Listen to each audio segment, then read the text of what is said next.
Hi, good morning everyone. Hello. Hi, thank you. Thank you all for coming in and being on time. Before we move on to the official program, I just want to run through today's agenda and in case some of you haven't seen it on the website or on WhatsApp, we'll just run through it very briefly. 10:30 to 12:30, we have the official program with the Dean of Alumni and Corporate Relations, as well as with the Director. At sometime before 12:15, 12:30, you have a batch group photo. So I request, we have 3 batches in large numbers and some in smaller numbers. We'll do it one by one right outside in the lobby, right outside in the portico of the ICSR building. After that, we have lunch. Till then, those families who have gone for the nature walk and the photography session will also be back by then.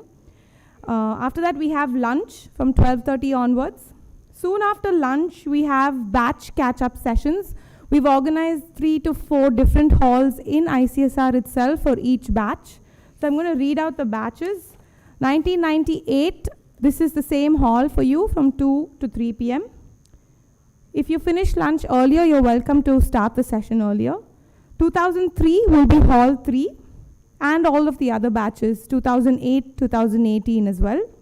And 1993 will be hall 2.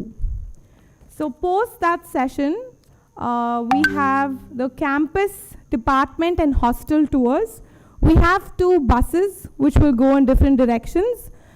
We also have small golf carts if there are small numbers of you who want to visit your department/hostels. For that, Rakesh, Maha and myself will be in charge and we'll be available at the ICSR lobby. After that, I request all of you to assemble, whatever it is, wherever you are around campus, please assemble at OAT at 5:30 p.m. We have some games, we have photo booths, we have a lovely chart, snacks, and then we have music, we have a nostalgic quiz by Professor Sankaran Subramaniam, and then we have music, and then of course we have the dinner and movie at OAT. Surprise. I don't want to spoil your day, so I'll announce the movie later on.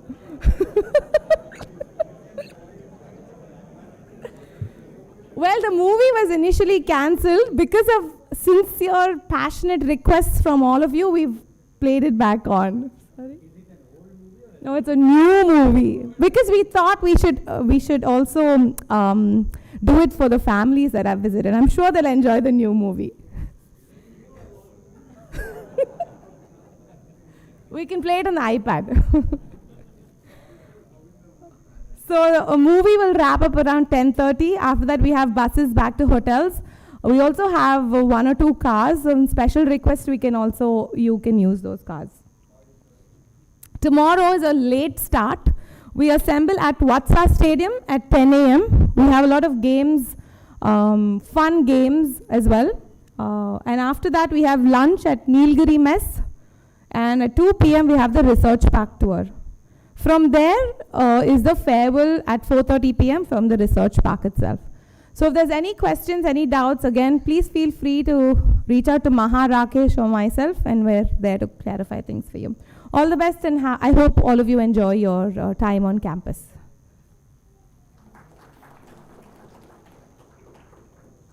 Thank you, Nishani. I request you all to please put your phones on silent mode before we start off. A very good morning to one and all gathered here. We are happy to have with us our August alumni for the reunion celebrations. I am Jennifer from the Office of Alumni and Corporate Relations. I request you all to please rise for the Tamil Thai Valthu, followed by our national song, Vande Mataram.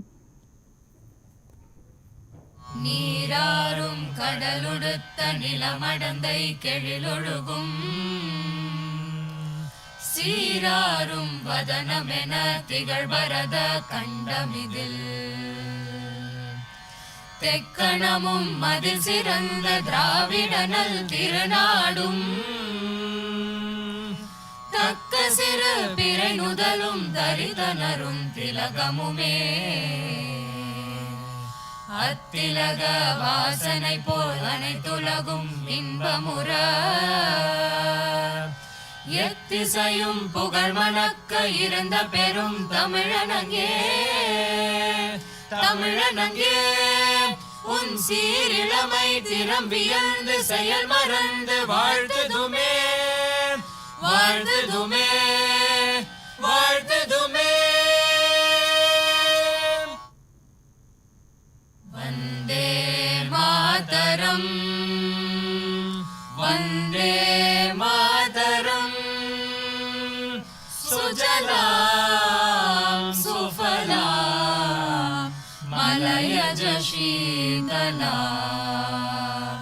சஸ்யஷ்யாமலாம் Mataram Vande Mataram शुभ्रज्योत्स्नां पुलकितयामिनीं फुल्लकुसुमितद्रुमदलशोभिनीं सुहासिनीं सुमधुरभाषिनीं सुखदां वरदां मातरं वन्दे मातरं Vande Mataram.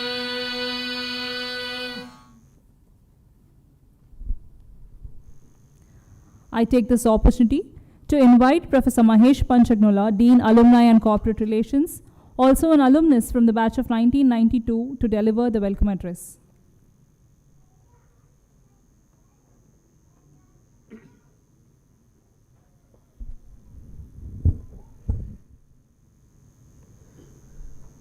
Good morning.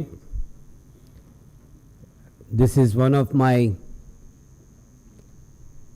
annual privileges to talk to our alumni who make this trek back for a nice homecoming, for a nice reunion and a celebration of each other's camaraderie and success every year at this time of the year. It turns out that this is probably among the best month of the year in Chennai, and it also turns out this is the best week of the best month of the year. So in many ways this is a good time to rekindle the spirit of joy and camaraderie that held us together through our study time here at IIT Madras. When I look back at my own 1988 through 1992, my span of 4 years in Ganga Hostel studying mechanical engineering, 3 aspects stand out, and I'm sure this speaks to each and every one of us.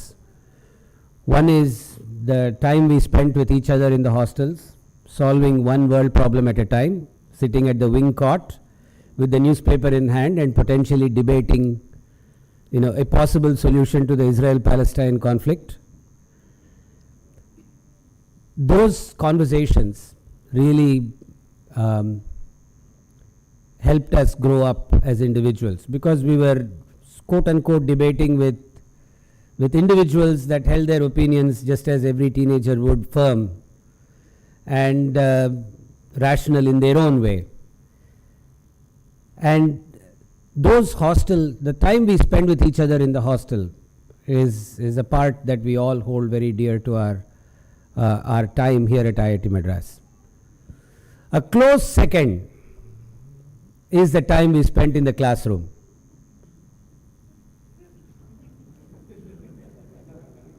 Okay, so there's a little slow rise and then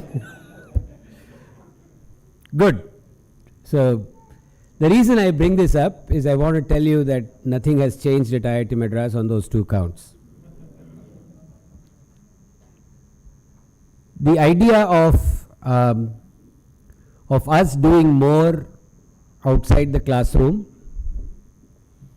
while doing reasonably well in the classroom remains an ethos that I think students today hold dear to themselves. That's their operating philosophy, as it was in our time. The third aspect which has changed is our outlook of what we would be a few years down the line when we were still students here, vis-a-vis what students today think of themselves as to what they would want to be a few years down the line. A young 16, 17-year-old teenager coming into IIT Madras today, into one of the undergrad programs, or a 21-year-old coming into one of our master's or PhD programs, comes in super well informed, as opposed to us. We were just thrilled to have cracked this one exam. And we were just happy that we were there. Whereas today, students come in with a pretty well laid out plan of what they want to do during these 4 years, outside the classroom, inside the classroom, what they want to be when they graduate off. People do make course corrections, but that's been a big difference in the way students think of their 4 years at IIT Madras. I sometimes call it BTech in resume engineering. There is a certain truth to that students take on certain positions of responsibility because previous statistical evidence holds it that particular position of responsibility has led to a pathway of their choice. And so this sense of being more informed really does a lot to a campus like IIT Madras. Now imagine this change happening with 270 students. When I was an undergrad student here, we were a class of about 270. Maybe by the time it got to your vintage, it would have been, 350 or so, undergrad class size. Today, our undergrad class size is 1,200, 1,250, something of that order of magnitude. So imagine 350 reasonably okay informed students graduating out versus 1,250 well-informed students graduating out. That makes a huge difference to an institution like us in terms of the students' own pursuits. The reason I bring this up is to lay out a core philosophy of IIT Madras itself, and this has not changed in 64 years. That students are the central reason for this institute's existence and all of its pursuits. Like it was in 1959 when it started, like it was when in 1994 or in 1989 or in 2000 or in 1999 when you were all just coming in as young students, or today in 2024 when we will admit the freshest class a few months from now. The core philosophy that this institute operates with students at the center of every line of thinking is something that has not changed in decades. And from my vantage point, when I talk to batches and batches of alumni going back to the class of 1964 up to the class of 2023, I can see this echo coming back at me that I am where I am because of IIT Madras and the emphasis it put on my training. I see this gratitude overwhelmingly exude out of every alumnus and alumna in their expressions whenever I see them. This obviously includes the environment that we have created outside the classroom, as well as the emphasis that the teachers placed on the students' training while in the classroom. All of this is really a package, and that has for a very long time differentiated IIT Madras from even the rest of the other IITs. And we still hold that core very dear to us. So whether we talk of the 30 plus centers of excellence that are pursuing various aspects of cutting edge research, to looking at scholarships to support underprivileged students, in every activity we take up, students are the main reason we are all here as faculty, staff, and alumni. Let me take a few minutes to sort of place before you the institute of today, and Professor Kamakoti will elaborate more on that. Today we are an institution of about 12,000 students here on campus, and another 25,000 students studying through our online programs. So a university of this stature with about 30 plus thousand learners is a full-scale university. I'll say when you are at a few thousand, you are still subscale in many of the aspirational systems that you need.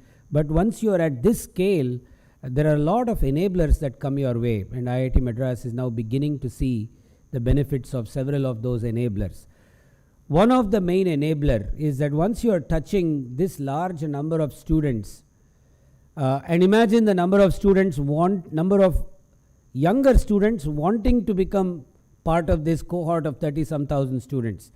The message is now national that IIT Madras is different from every other institution in the country. This difference is exhibited in many, many different, let's just say, objective measures, including rankings, including research, including teaching outcomes, in some sense even placement. The core philosophy that you place students at the center of all our pursuits means this difference is translated all the way down to every student seeing this. When I talk to my colleagues at IITs, at the other IITs, sometimes I hear criticisms of some of our programs. Say, you guys should not be doing this, being the best institution in the country. If you do it, what will happen to us? I take that as a point of validation. That someone outside our system is looking up to us and asking us to set a role model for every other institution in the country to follow. What we hear as faculty from fellow faculty members, we should also hear as alumni from the fellow alumni of the other institutions. In my dean's phone, I have a tagline on my WhatsApp that IIT Madras alumni love their alma mater more than any other alumnus loves their alma mater.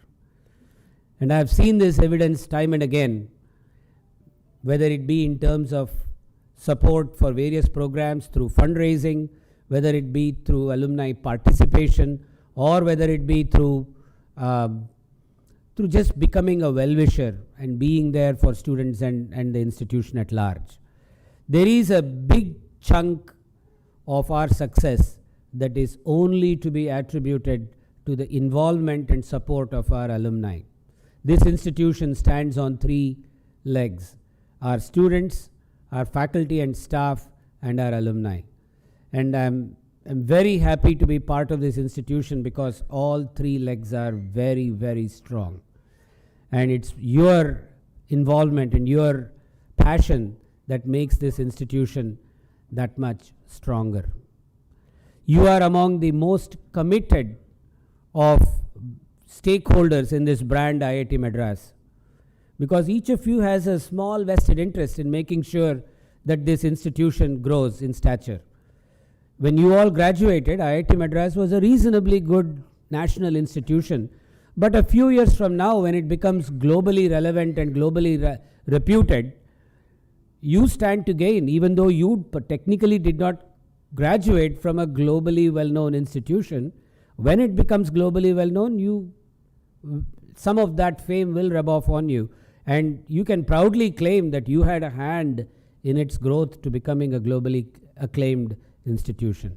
That is the IIT Madras we want to create. All of you partnering with us, help us create this institution that is globally acclaimed, globally ranked, globally visible for its impact. And you in turn draw from this well that is now globally acclaimed. This relationship of you helping us succeed in greater measure than we alone can, and you in turn drawing from that benefit, is what we aspire to create. We aspire to create systems that will make this happen for all of us. Thank you all for coming. I know many of you have come a long way from many parts of the world. This is a time of the year when, in Billy Joel's words, we all want to be seen with those that knew us in younger man's clothes. And all of the stupid things we said, sort of are rekindled back into our memories, and it helps us place in context where we have come, how far we have come in our own evolution. And this is a great time to sort of have that reminiscence. Thank you all and look forward to the rest of the morning here. Thank you.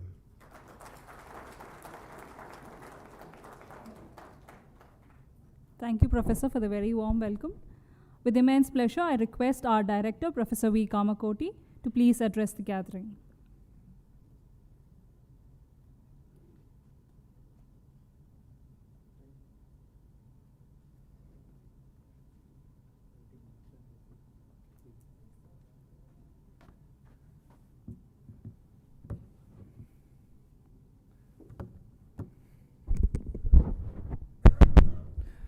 Friends, a very, very hearty welcome back to your alma mater. Continuing on where Mahesh left, I just tell you what has happened over the last 1 year, some of the important developments, just to keep you in sync with what is happening at your alma mater, and would like to listen from you many more things, many ideas, suggestions, etc. The first important goal of last year was internationalization. Friends, we are the first IIT, first ever IIT to open a first ever international campus in Zanzibar. And we had the first woman director, Professor Preeti Agalyam. So we made history on many grounds. I must also tell that this went on a lightning speed.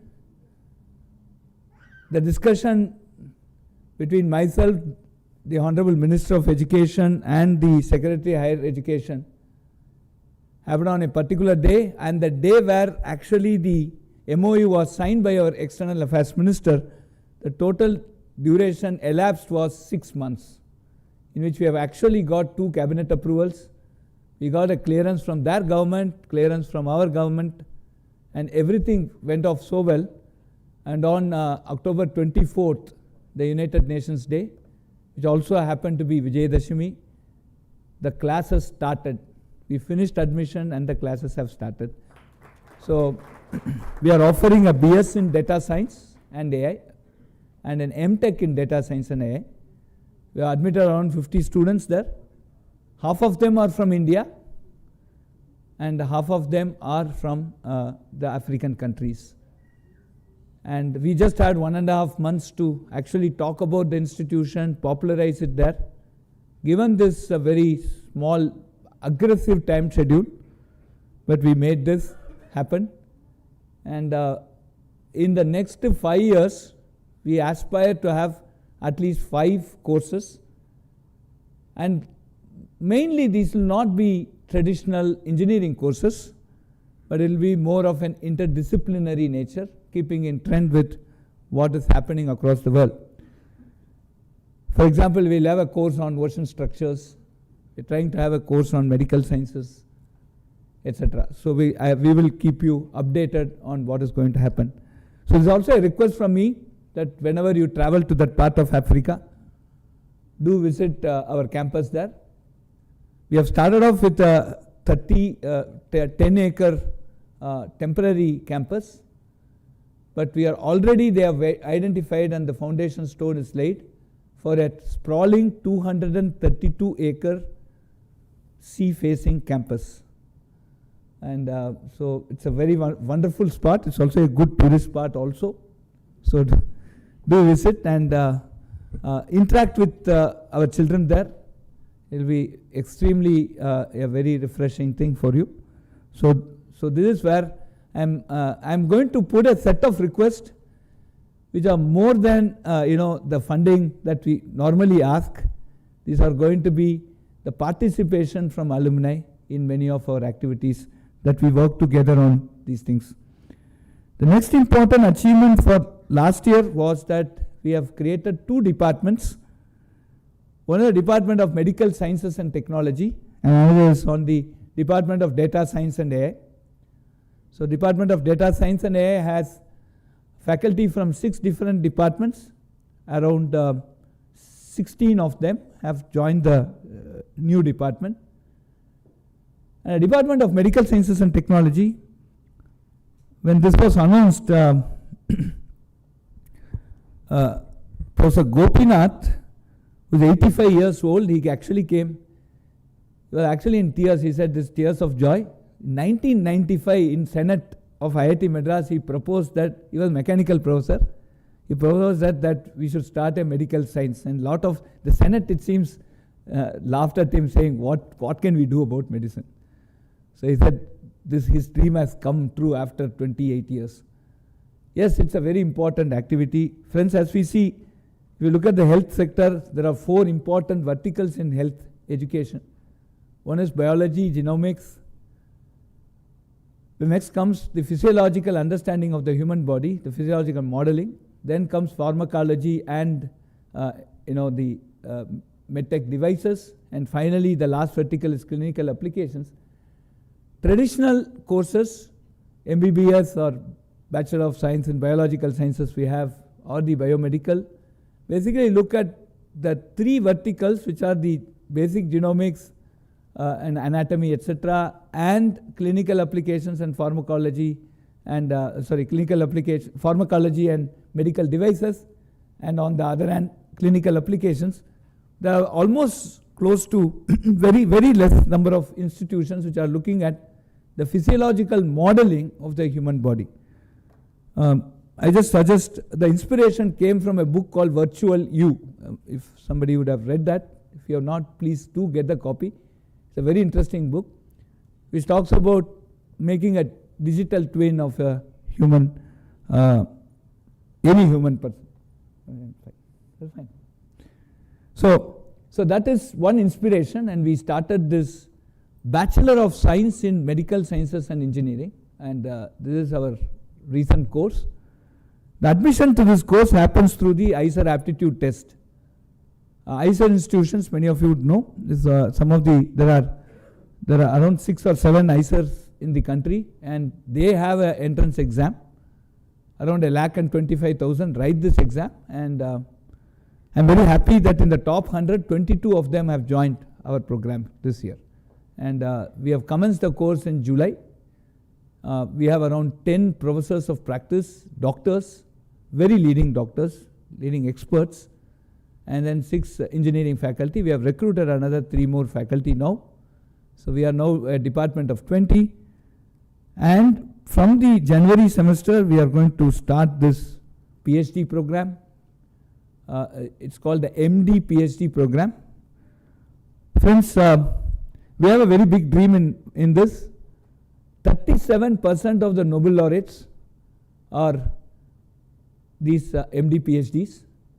We hope that in the next 10 years, IIT Madras will get 1 Nobel laureate at least. With this hope, we are starting this thing, maybe much earlier also.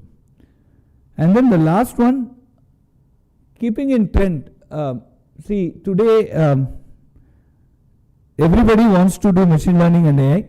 I'm including the monkey of IIT Madras, I ridicule. Right. When I joined the Department of Computer Science in 2001, I was working in the area of VLSI. I did make a campaign saying VLSI means what? Everybody said very large scale integration. I said no, it's very large source of income. Come and join me. So I did get in that batch of 45 BTech students, around 32 of them wanted to do BTP with me, right? So that's the popularity I enjoyed. Then came my friend Ravindran, who came with the reinforcement learning. He was one of the co-founder of reinforcement learning. And then slowly diminished. Today I can't get people for my architecture in computer science. So that's the problem here. Forget the other departments. And now I have now moved on to edge AI. So everywhere I have to add this AI to basically get people into it.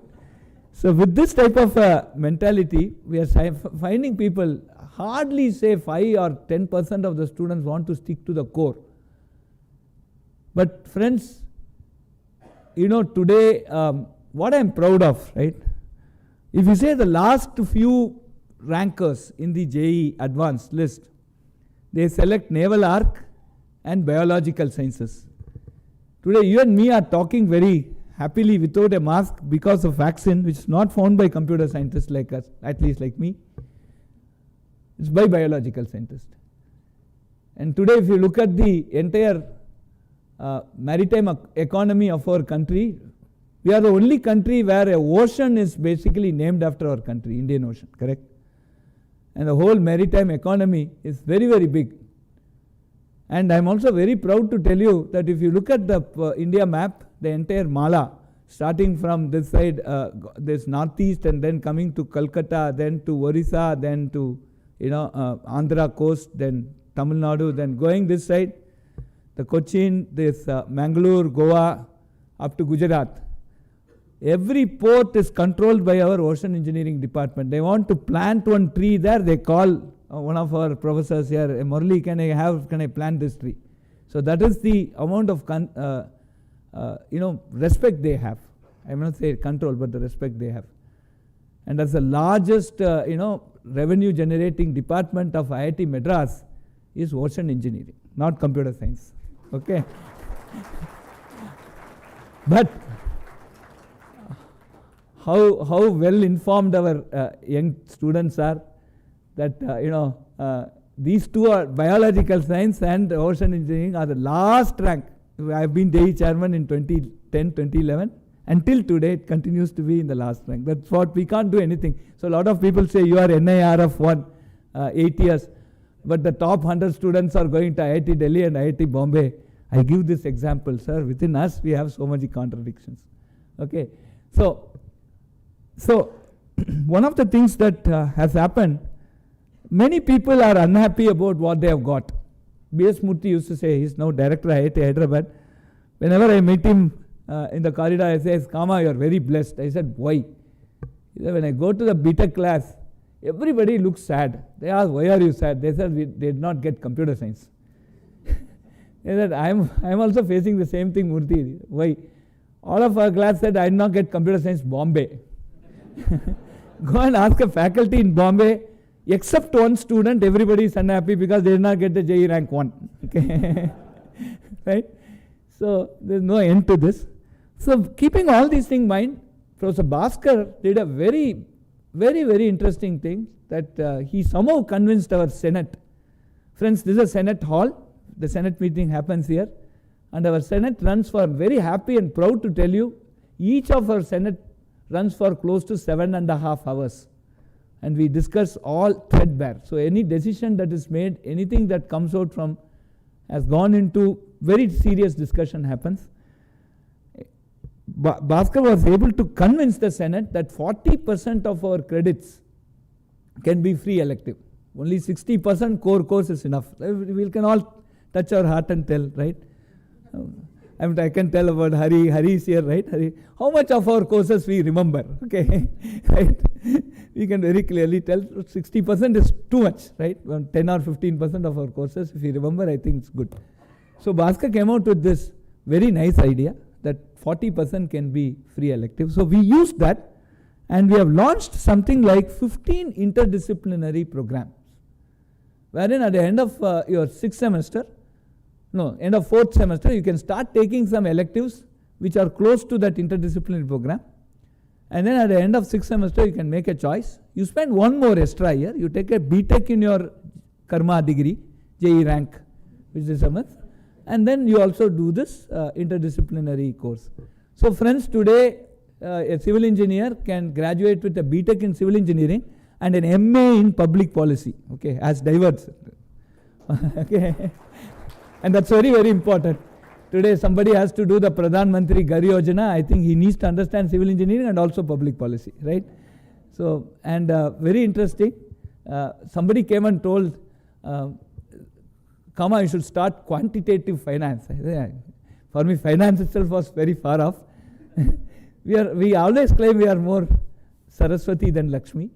Then I just told Mahesh, say something like quantitative finance. Mahesh said, don't worry, we'll find someone. So he just sent some mail in the alumni group. Two faculty who came, two people, Arvind Narayanan and Debu. Both of them said, we have been working, our life soul is quantitative finance. Within just 1 week, they came out with a stellar syllabus. That's the first time an alumni has participated in framing a syllabus for a curriculum here.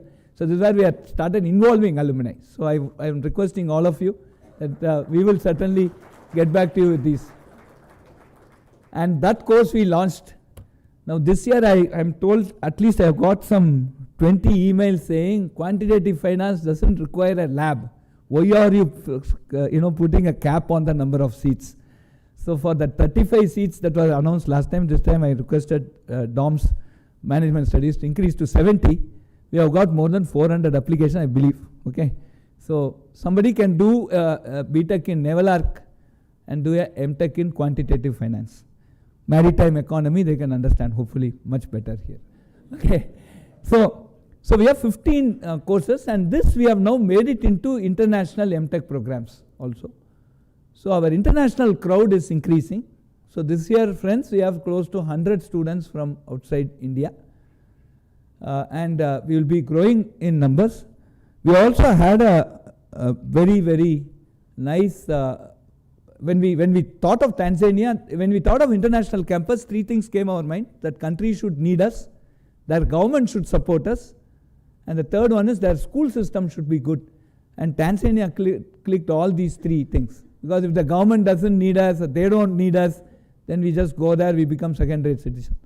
As for now, we are NIRF 1 in our country, we want to be one wherever we go, and that we are also very clear. But then only we can make an impact. Otherwise, I don't want something like this horse also ran. Many horses run. I want to be the real jockey there, winning the race there. So that way Tanzania clicked. So we have also got 25 Tanzanians here for PhD program. We are training them so that they become good faculty back in their country. So we have now started contributing to that Africa now, and the Deep South, as our Honorable Prime Minister says. I think we are now setting a trend and setting up an education institution. Needless to tell, in Tamil we say Aliya Selvam, right? If you have money, they can steal. If you have money in your bank account, they can steal it much easier nowadays, okay, with all the vulnerabilities. But then education is one which people cannot steal. I think that way our contribution is going fine. So we have these interdisciplinary MTech programs. We have more than 100 students there. So that way, today I am very proud to tell that I can go with confidence and I can tell these kids, JEE rank is just an integer, okay, right? CGPA is a real number, okay. Don't worry beyond that.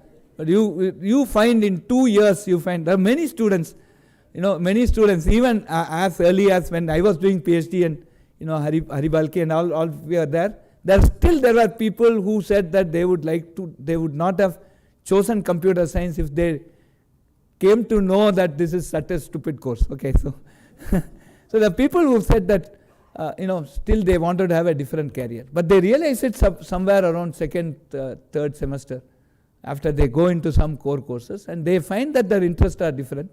Now IIT Madras has enabled this, and we are the first IIT to do that. So keeping this in mind, these interdisciplinary courses needs a mother department or mother school. So we have also created a school for interdisciplinary science and engineering. Okay, so that will also be up very shortly. So, and we will be recruiting faculty there, recruiting students for PhD and also these interdisciplinary MTech, and that is something going very fine. Then we have a very important school that we have generated, especially today everywhere. Today, if you want to take a bank loan, your asset in terms of your loan is basically evaluated under a parameter called ESG, where E stands for environment. So adhering projects that are adhered to sustainable development goals are one that are going to get a much better treatment, even from the stage of even sanctioning a loan. And RBI has come out with very, very clear guidelines in this direction. So with this, we have started the School of Sustainability. Ashwin, please get up. So Ashwin is heading that school. So, and this sustainability is like a coconut tree. You can tie a mouse, you can tie an elephant, anything you want you can tie. And you can write any proposal, link it to sustainability. So Ashwin becomes very powerful there, more powerful than the director. And so all of you here will have some relevance to Ashwin. So please say hello to Ashwin, give your card, and keep in touch with him. So Ashwin, I have marketed for you, okay? Translate it into action, okay? Right. So the School of Sustainability, friends, we are also working very closely with I'll tell within some few months I'll be in a position to announce it. As of now it's confidential, but we'll be having a 100-acre campus somewhere near us, which will be called the Sustainability Campus. We have a 250-acre campus, which is 25 kilometers away, a very, very green one, a lot of mangroves and other things, plus very interesting projects there. We call it as the Discovery Campus. We have a world-class center for, ports, waterways and ports. We have almost a quarter-acre, deep pool where we can actually simulate an ocean, right? I don't know whether if you have time, please go there, and they can create a lot of indigenous development has happened there. So they can program and create that snake wave, they can create an harbor, they can almost simulate a tsunami and stuff like that. So very interesting. And so there is we call it as the Discovery Campus. And now we will also be having a sustainability campus there. And we are also trying to do something on zero emission trucking. We have an Hydrogen Valley project.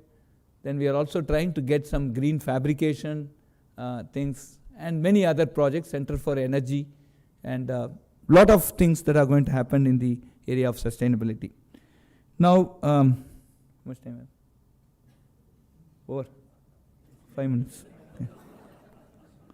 Okay, so the last one is, last but one, okay. So is on the innovation and entrepreneurship, friends, we have now an AI-enabled tool, which basically if you have an idea, just give it to that tool, it will give you a lot of interesting things. It will give you all the competing patents.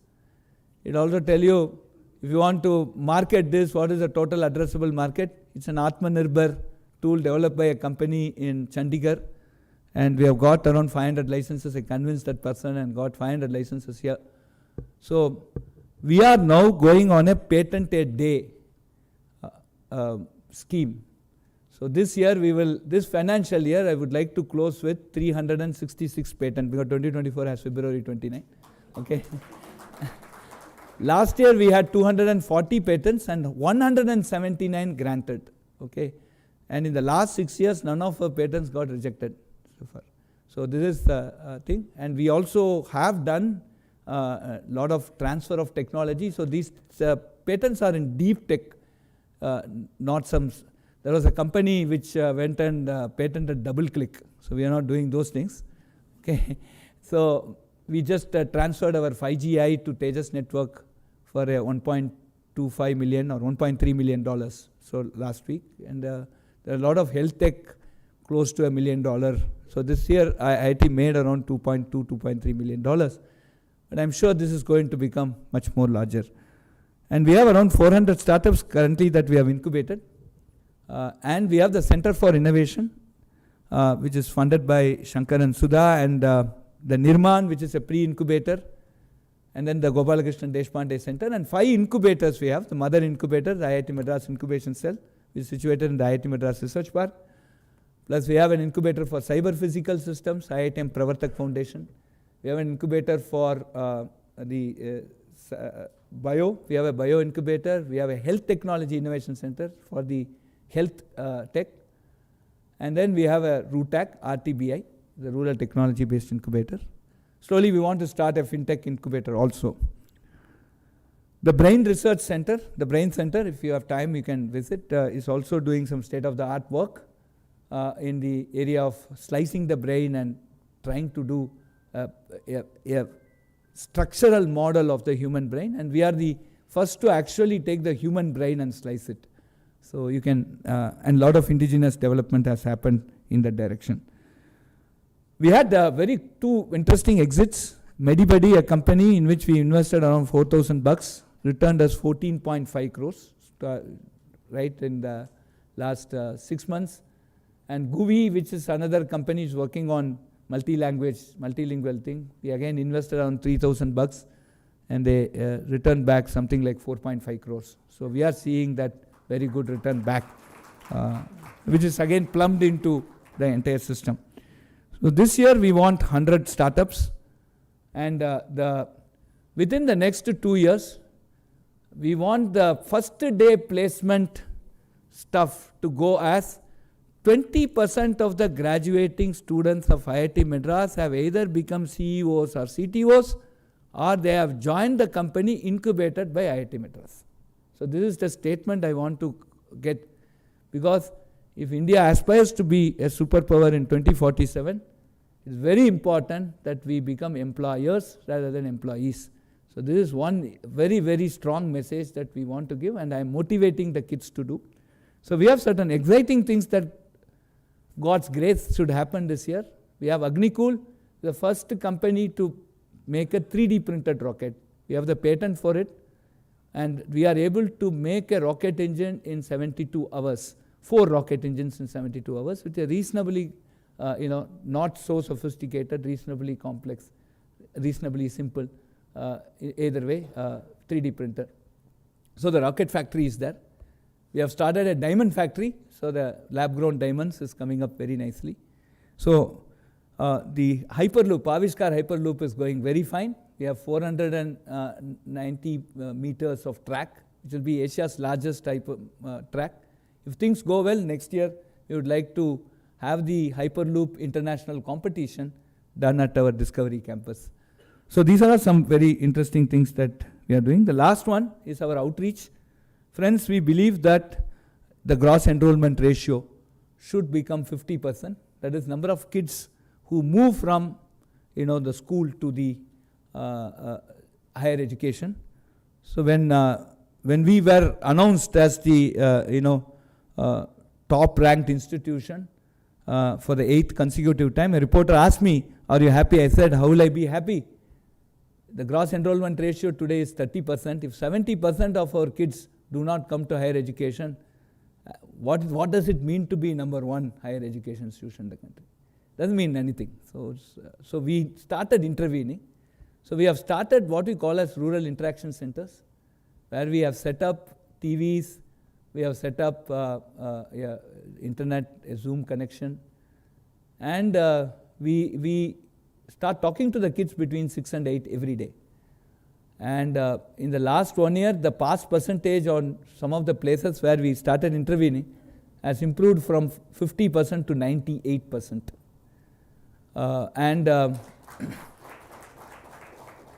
Somewhere in February 2022, where we had only 5 centers to start with, one center, they called us and said they don't have a biology teacher in this village.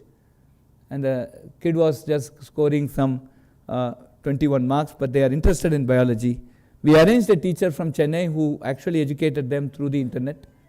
Just 1.5 months of intervention, the kids there in that village scored close to 90 out of 100 within 1.5 months. And they joined biological science courses or a biology related courses, biotech courses. And we are also seeing a very good interest among the students to come up for higher education. Our BS Data Science today, friends, have 25,000 students, the online program. The UGC has been kind enough to tell that you can do 2 courses at the same time, provided the timetable doesn't clash. So we are seeing a lot of people doing other day college. In the day they do an engineering course, but in the evening they come and do our online course. We have 25,000 students. We don't have an age gap. Our range is between 17 to 82 people who have taken these courses.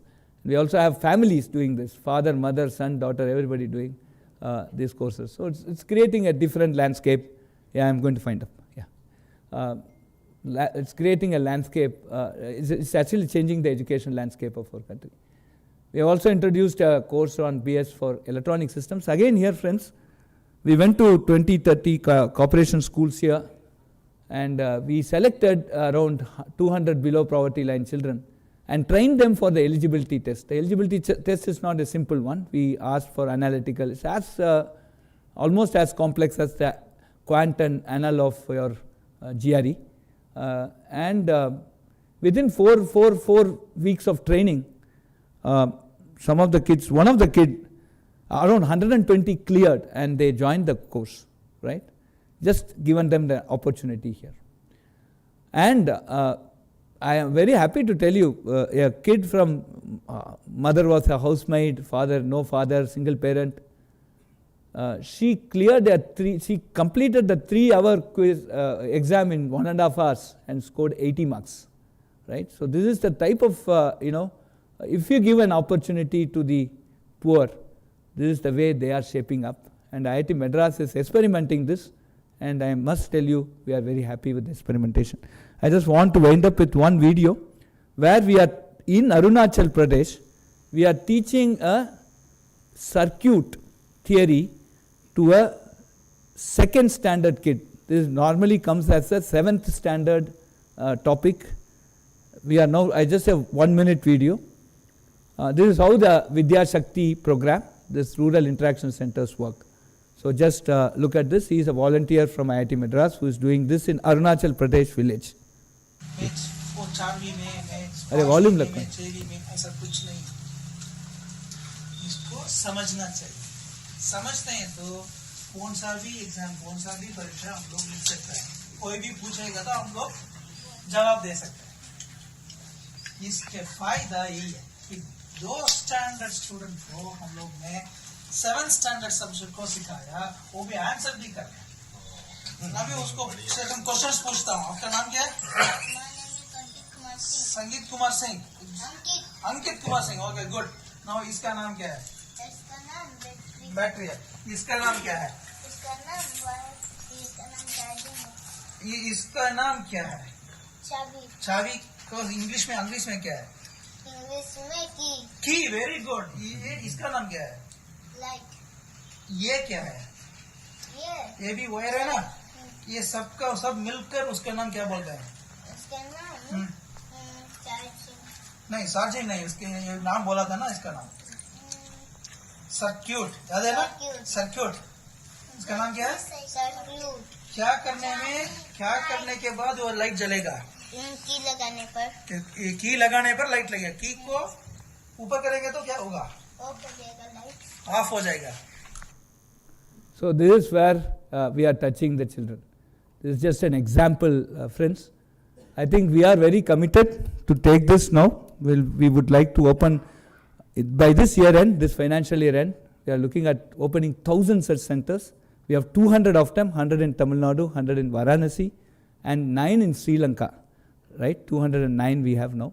We would like to take it up to 1,000, and we'll just request some of you to come there and give a pep talk in the language of your choice to that segment, and inspire these kids about higher education, and we'll also inspire them to come and join our data science program, if not the JEE Advanced.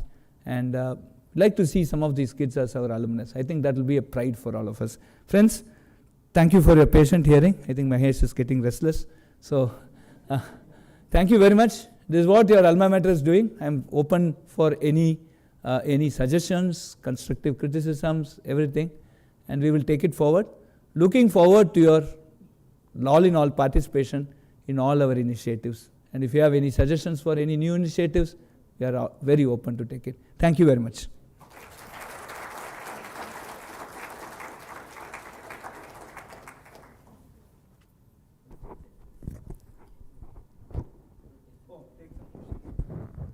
The floor is now open for questions.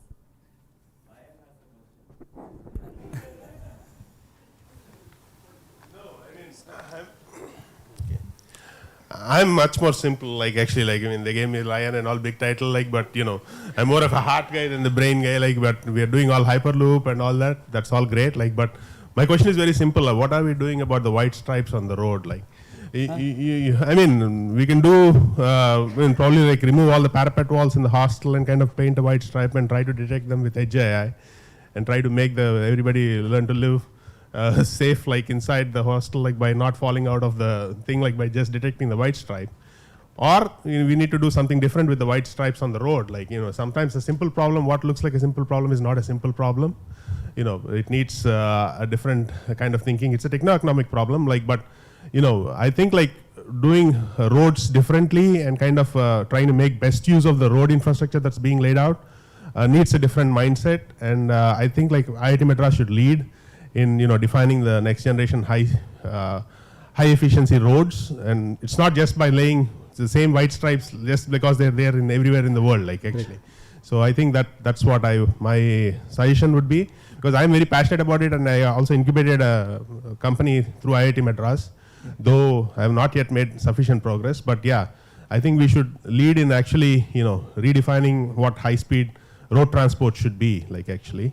And that's by innovating and not doing the same white stripes just because they're there everywhere. Like. Absolutely. What a strange coincidence. Just 15 minutes before, you should believe me, huh? You believe me, right? Just 15 minutes before, the Center for Road Research, the CSIR Center, CRRI, Center for Road Research Innovation, I think, I don't know what it stands for.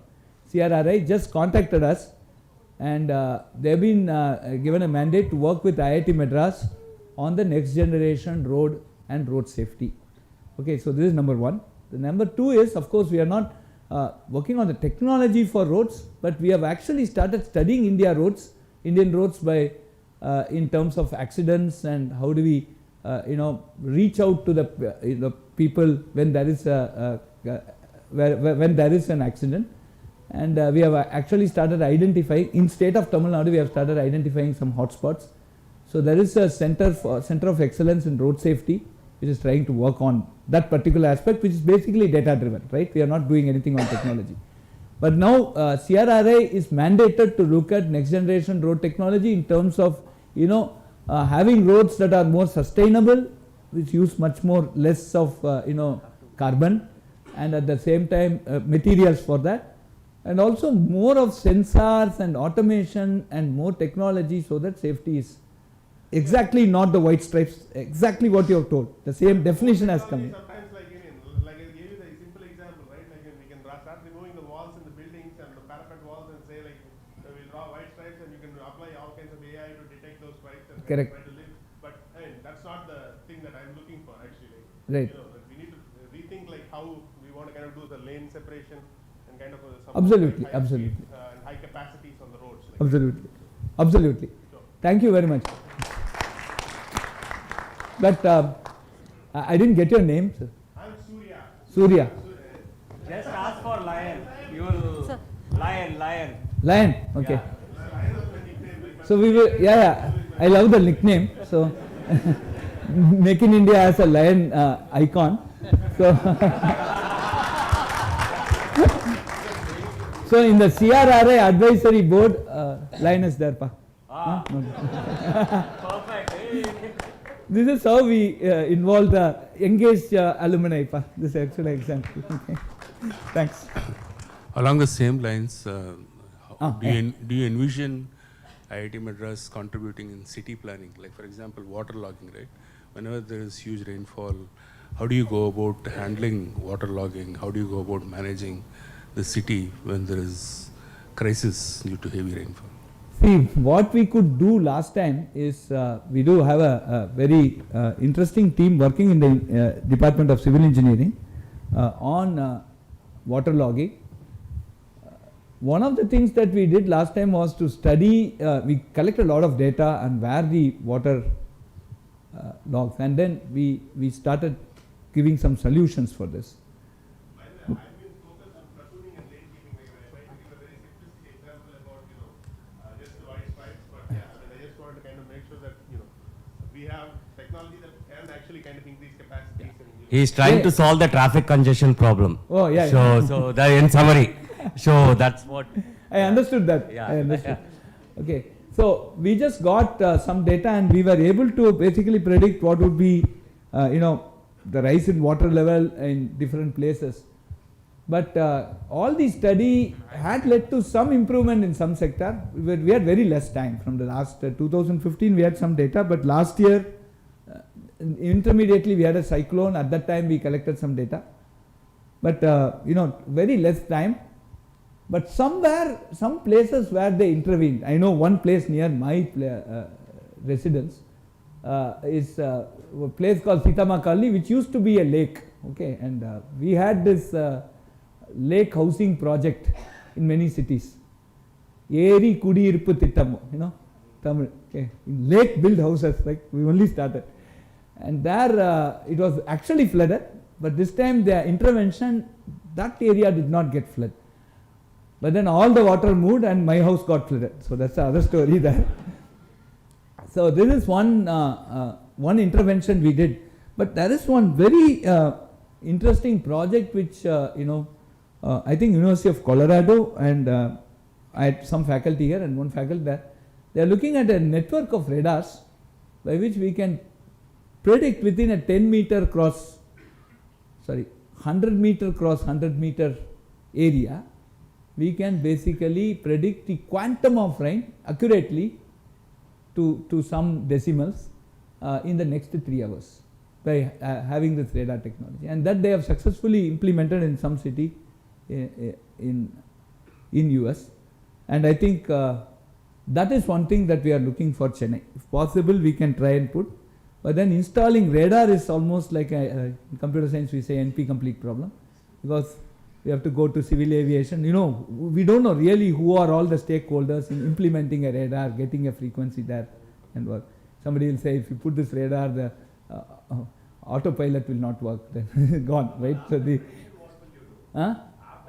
after prediction, what you will do? $1 million. No, you've seen that movie by Avai Shanmugi movie. Kamala Hassan says, no, kelvi kekadhu romba easy pa. Okay. So the point, correct na? The point is today, this flood, we never assumed 500 millimeter on a single day, but it happened. And then more than that, okay, we had our lake system, it automatically drains, all these are fine. But suddenly the lake in the GNP, it got created because of the rain, looked like a lake. The wall broke. And we had 30,000 cusecs of water flowing in. It's like Mettur Dam, right? Inside IIT campus. Just washed away things. So that we can't do anything. What will you do? Stop, nothing. But then after this, there is a canal that leads to, to the Buckingham Canal. And that complete water wave has gone extinct because, it is not that we get such a rain. And whenever some water comes, it just flows through Taramani and goes off. Now only we realize that there is such a waterway and that has to be cleaned and maintained, etc. It's not there. A lot of construction has happened, a lot of encroachment has happened. So this is a problem that privately I will forward some messages to your WhatsApp group on what. But frankly, if you ask me, there is no immediate solution for this problem. Because somewhere the water has to go and drain in the sea. So we have to create a path for this. And what Dijkstra's algorithm we use, there's no shortest path, okay, or even a longest path. That's a problem. But anyway, we can just, if we can predict, at least we can evacuate people. That's what we can do. So you ask me, what will you do after prediction? We'll evacuate people. I have a follow-up question. Yes. So I am a public health guy. How I ended up there, I quite don't remember. But when floods happen, then they remember public health people. Yes. Normally, we are not in the news. No, even dengue happens here. Yeah. So I was hoping that when you talked about medical sciences, you would talk about public health.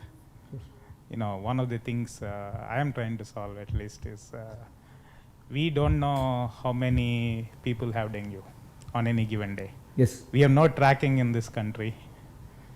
We have no tracking for COVID. COVID, someone tried something because everyone else was doing it. So India also, we should do something. But dengue, chikungunya, we know all the names, but no numbers associated. So I would like to see IIT do something. It's again coincidence. You also believe me, right? I was 15 minutes Seems late to to be the the trend. program because we just are tying up with the Department of Medical Science and Technology. There is a proposal from the Ministry of Education about 3 centers of excellence in AI. One is on health, one is on agriculture, and third is on sustainable cities. Okay, and on the health side, we really want to start a center for public health. Just now I finished a meeting before coming here where we had the stakeholders. We have around 10 to 11 hospitals already, and we also have a very good connection with the government of Tamil Nadu. They are very keen on doing this. So we want to start off with malaria as a very important example, and then there we basically just we kick-started how do we share data, how do we collect data, and what is the protocol, etc. And we need the blessings of the state government, which we have in this case. So that we had one very nice round of discussion for half an hour now. We also have one of our alumnus, I think 84 batch. He did mechanical here, and then he joined the IPS, and then he went to Harvard, finished his management. Then he came back here and he did his PhD in again management. So he's also he's now a professor of practice, retired DGP of Vigilance and Anti-Corruption in Tamil Nadu. He is trying to put the things together because we need that level of rigor in terms of police rigor in terms of getting on to the public health. So this center will come up. So what's your name? So Shyam, note pa Kaviraj, member of the advisory committee. Okay. Thank you. So one last question, huh? very not one, not more. No. 2 people put their hands up. okay. Very Yeah. heartening to see the outreach in the rural areas that the institute is doing, and as you kind of brought up, to grow the rural infrastructure and access to the children, you also need to skill the teachers in rural areas. Absolutely. So this is an area that I am personally working in terms of empowering teachers in rural schools, and I've taken up a subject in mathematics and trying to skill up the teachers and supporting other teachers in high school grade maths, which can actually support the rural government schools in Karnataka. So this is in which place? In Karnataka. Karnataka, very good. Yeah, very good. So this is an area that's really dear to my heart, and I kind of feel limited that we are able to take up only just one subject. We want to scale up, take multiple subjects, and actually just like the example you brought about biology, right? There is so many, not just the infrastructure, the skills of teaching which is missing, the models, the concepts themselves are not very clear in the teachers' minds. So this is an area where I would like to definitely participate and see how the institute can also support if there are programs. Absolutely. I think today we are in resonance. Every frequency is syncing so well. So friend, what's your name, sir? Gopal. Gopal. Yesterday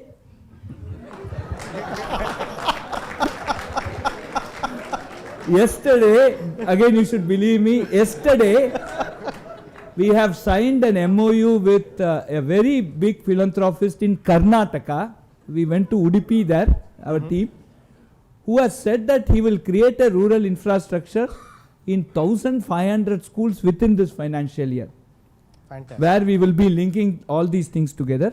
So that is number one. And where he really wants this augmentation to the school education to be done there. The second point which I want to touch here is on the teacher empowerment. This video network that we have is operational between 6 to 8 for the kids. So during the daytime, we have already started empowering the teachers by teaching them how to use simulation software, how to use simple virtual reality, etc. And whatever the simulation that you saw in the video was basically an electric circuit simulation which we used to teach the kid so that the kid can visualize what is happening. So what you are trying to do on mathematics, we can basically start extending to the other subjects. So this is number 2. Number 3 is, why can't I just study my state board plus 2 book and clear JEE? It's impossible. Why? So this, we have started a team, we have started a particular initiative called DESI. DESI stands for Democratizing Education in Science Initiative, DESI, wherein every line of the JEE advanced syllabus is taken. We map it onto the state board and the central board, CBSE books, and we really find out where the issues are, where the conceptual clarity is lacking, and we give that, we started recording lectures. So for biology, biotech is taking the initiative. Again, maths, physics, chemistry, the respective departments are taking the initiative. They have promised me that by July, we will have the first set of modules released.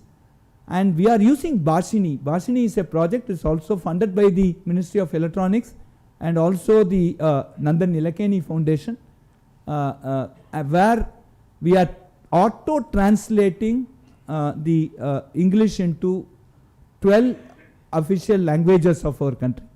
So we are going to use that. We are also trying to build a large science model, LLM, a large science language model, where we want to basically do this translation, and this translated videos will be available in the respective mother tongue also. And this we will use not directly to the kid, but we will try and use this over our network to empower the teacher so that they can start teaching this higher skills at some point of time. So these are some very small but scalable initiatives that we are taking. Certainly Gopal will try to rope you in for this. For the Karnataka part, you will get a call surely by evening, and we can take it forward. Very happy to contribute. Thank you. Last question. Sir. Yeah. My father was an engineer, and he had a pretty good job as an engineer. Okay. My father, and then but they wanted to build a house so we could live there, and it took a lot of saving and doing all that, and so that when they finished the house, my parents were already in the 50s. And we inaugurated the home, and I was off to the US, so I never lived in that house. Okay.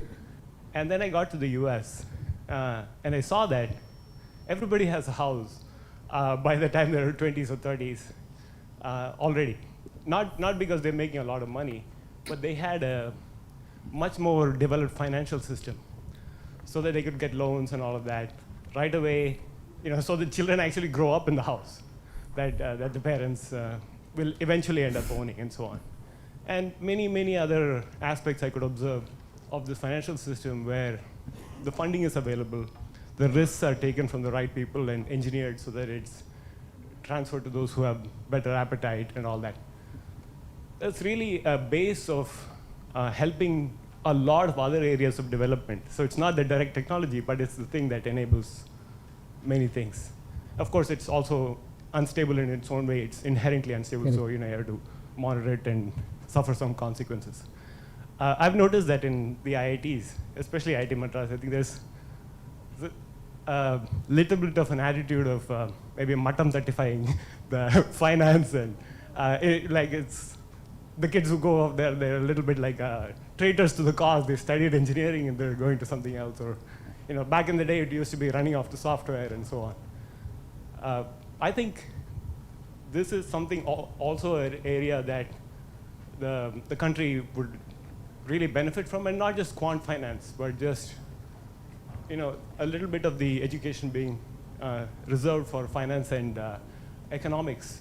I felt in retrospect that maybe that was too little in my own field, and just that basic awareness and the ability to work in that field for people would be a wonderful thing. Yeah, so quant finance was one of the answers. You said not just quant finance. Of course, we now have a very interesting economics discipline inside humanities. So humanities offers 3 stellar MA courses, one on English studies, development studies, and economics. So we have a very strong, and we are building up the economic stream there. And so there are a lot of humanities electives where people can take this for sure, number one. And then the MBA, we have already started a fintech fintech incubator there, a fintech center, CAMS Fintech Center. You know about aggregators, right? So aggregator is our first thing, because aggregator, once you are an aggregator, you understand credit, asset, everything, right? Asset, liability, every aspect of it. So that also we have started now in a very big way. We are giving a lot of emphasis on finance. We realize the importance of Lakshmi. And the other thing is, of course, I thought you were mentioning some CPWD project or something like that. The time. So friends, we are now in the process of constructing a 2,000-seater hostel, Vaigai hostel, where L&T has promised me say 60-day turnover from the date of they coming into the campus and handing over the thing back to us, right? It's a 2,000-seater hostel, 1,200 rooms, some double and some single, and they are using some prefabricated structures, okay? So they said 60 days. I said, let it be even 4 times that, I don't care, like 240. Because normally what Director X inaugurates, lay the foundation stone, X plus 1, executes, X plus 2 cuts it, okay? So that will go off. But I think this is one, we are now going into that type of fast construction. And in terms of finance, something that we have done for IIT Madras, your gurus, right, the faculty, that we have now worked with the banks to see that they get something called progressive monthly installments. When you are an assistant professor, life is like this, no? When you need, you don't get. When you get, you don't need, right? So this is both. So when I am an assistant professor, I have my parents, young kids, probably, and my in-laws, and I get one 800 square feet house. I become professor, parents have gone, kids are gone abroad. Then, I get some 2,400, director's quarters some 4,000. I think I'll not even go and open some rooms, okay, in a lifetime, okay. So this is contradicting. So I started when I was assistant professor, and one of my colleague Robinson also started saying, why don't we start with 2,400 for assistant professor and gradually make it 700? Okay. This cannot happen because the government rule says that you are eligible for some blah blah blah. Okay, so that's leave it. But the point here is now we get some money as HRA or house rent allowance, which we can actually use for repaying the loan, right? And you get a own house. So by the time you are around 45 or 50, you own a house, right? And your children can grow there. So this is also something that we have enabled. We have talked to the banks. Banks are open to this. It's a very clean loan. A lot of banks have a lot of money in their chest today. They want to give it out. So this is also on the finance side we have tried to do something. But on the construction side, we are looking at, there's a 3D printed guest house that is coming beyond BEGH. You can go and look at, there's a 3D printed house we have constructed near our cricket stadium. And today at least 3 post offices, the Bangalore post office was again 3D printed, and it was being done by L&T and us. And then we are also, another 2 post offices, there is a request that have come. So we are using 3D printed technology. And during COVID, one of our IITM incubated companies called Modulus Housing, they created 3,000 beds within time of 1 month. 3,000 bed with oxygen facility, etc. Basically using prefab construction. And then after that their orders were going sky high, because then they realized that for doing that construction, it is treated as a semi-permanent structure and they don't need approval. So all of them started doing it. And that's a lifetime, pretty good lifetime of 25 to 30 years. And I think that's more than sufficient. So these are some of the quick turning technology, house technology. One last question, if I may. Yeah. Hello, Professor Kama. So we heard a lot about the societal impact that IITM is having. A lot of the questions seem to be directed on that. I want to go back home. You started with saying, the students are the core of IIT Madras. You talked about a few of the problems that the students faced and how you have solved them, the 60%, 40% free elective testing.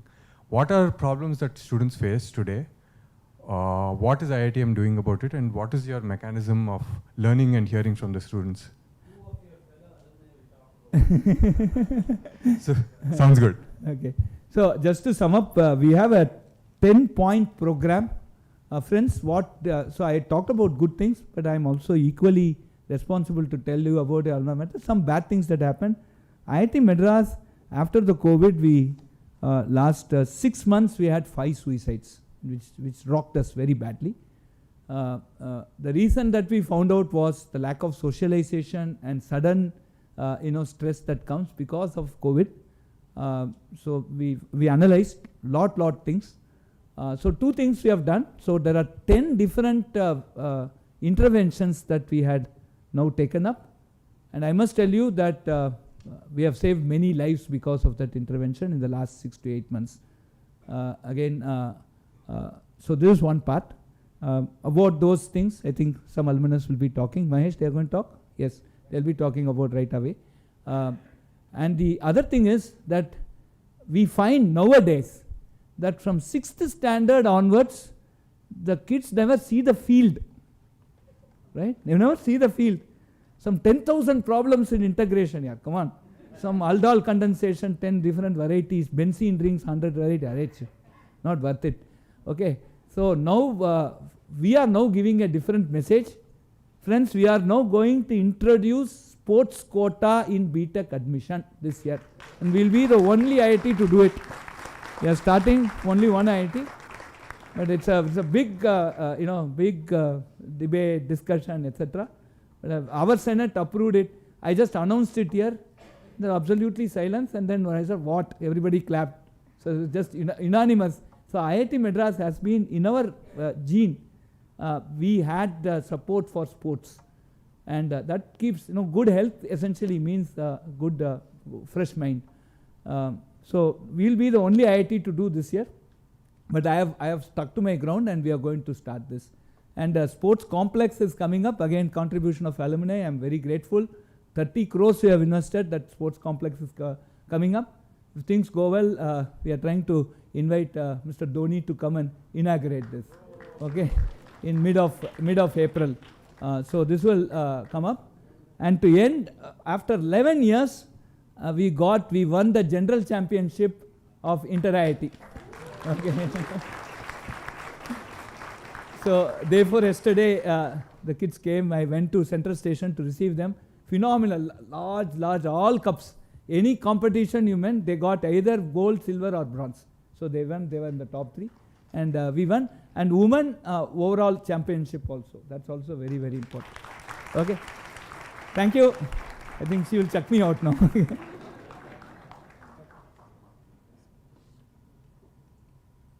Thank you, Professor. Ladies and gentlemen, the word philanthropy originates from 2 Latin words, phil, which means loving, and anthropos, which stands for humankind. Hence, philanthropy is an act of showering our love and care towards our fellow human beings. An act of giving is much more than making a donation. It is the manifestation of kindness, compassion, and deep-rooted empathy within each of us. It is the very essence of being human. And our esteemed alumni are no exceptions to this. During the course of today's event, we would love to present to you a couple of inspiring videos of some of our distinguished alumni talking about their acts of giving and why they chose to do it. To start with, let's hear it from someone who's no stranger to all of us, Mr. Chris Gopalakrishnan, alumnus from the batch of 1979. The world benefits if more people work on a problem. And I want institutions like IIT Madras to become one of the best research locations in the world. Senapati Chris Gopalakrishnan is one of our very, very distinguished alumnus. He's had IIT Madras firmly in his crosshairs as a well-wisher for a very, very long time, even while he was at Infosys. He's willing to join us in several meetings with alumni and explain the details of the projects that is supported and the impact it has created. 2018, he asked this very, very pointed questions. Now we have seeded all this. Now the time has come to do something ambitious, high risk, high reward that puts IIT Madras and India in a global league of brain research. We will choose. As we progressed, we found that one of the chair professors came up with this idea of setting up a lab to map at the cellular level human brain. And that's the Sudha Gopalakrishnan Center for Brain Research at IIT Madras. For the first time, the human brain is being sliced. We are trying to understand how it's connected. The goal here is to begin with basic neuroscience research and potential applications of this research. We're able to take a human brain, we can section this at 10,000 sections and image them at 0.5 micron resolution. All this in a highly repeatable, high throughput, digital manner so that this data can be used in a scalable manner. And this is kind of one of the first works in India where we are dealing with such a massive data. Already this center now has over 25 global collaborators from literally 4 or 5 different continents. Close to 7 or 8 of them are visiting faculty at IIT Madras and spending extended periods of time. So we are now saying we may help Sachin Tendulkar or Virat Kohli play a better cover drive. We came up with this idea along with Desh Deshpande about setting up a center to bring ideas from lab to market, but make faculty at the core of creating new startups. And the Gopalakrishnan Deshpande Center for Entrepreneurship was set up. 6 years back when I was contacted by Chris and Desh and said, look, we're trying something new here. Would you like to be part of it? The fact that I was from IIT and that it's a good place to give back something too was very strong with me, and I came back. And to roll forward quickly, in 5 years, we have done something like 25 cohorts, and we have worked with 200 professors, and we have done something like 100 startups with about 25 incubators. We have worked with 45 STEM colleges besides IIT Madras.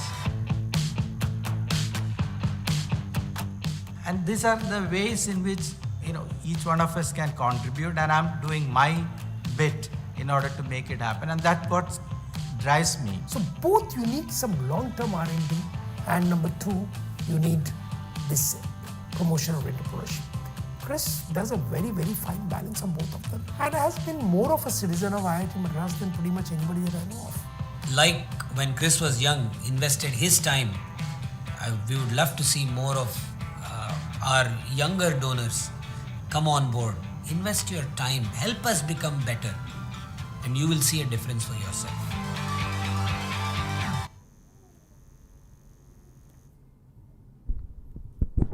Thank you.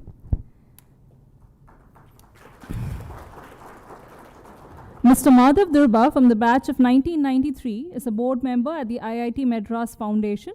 He is a supply chain management professional with broad experience in areas such as strategy and process consulting, supply chain software expertise, project management, software application development and deployment, machine learning and data science. He is currently a venture partner at the New Build Venture Capital. I now request Mr. Madhav Durba to please address the gathering.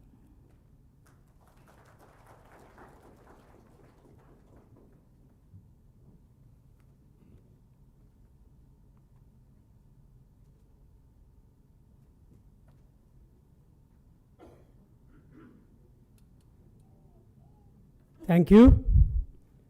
Good morning. Good morning. How is the class so far?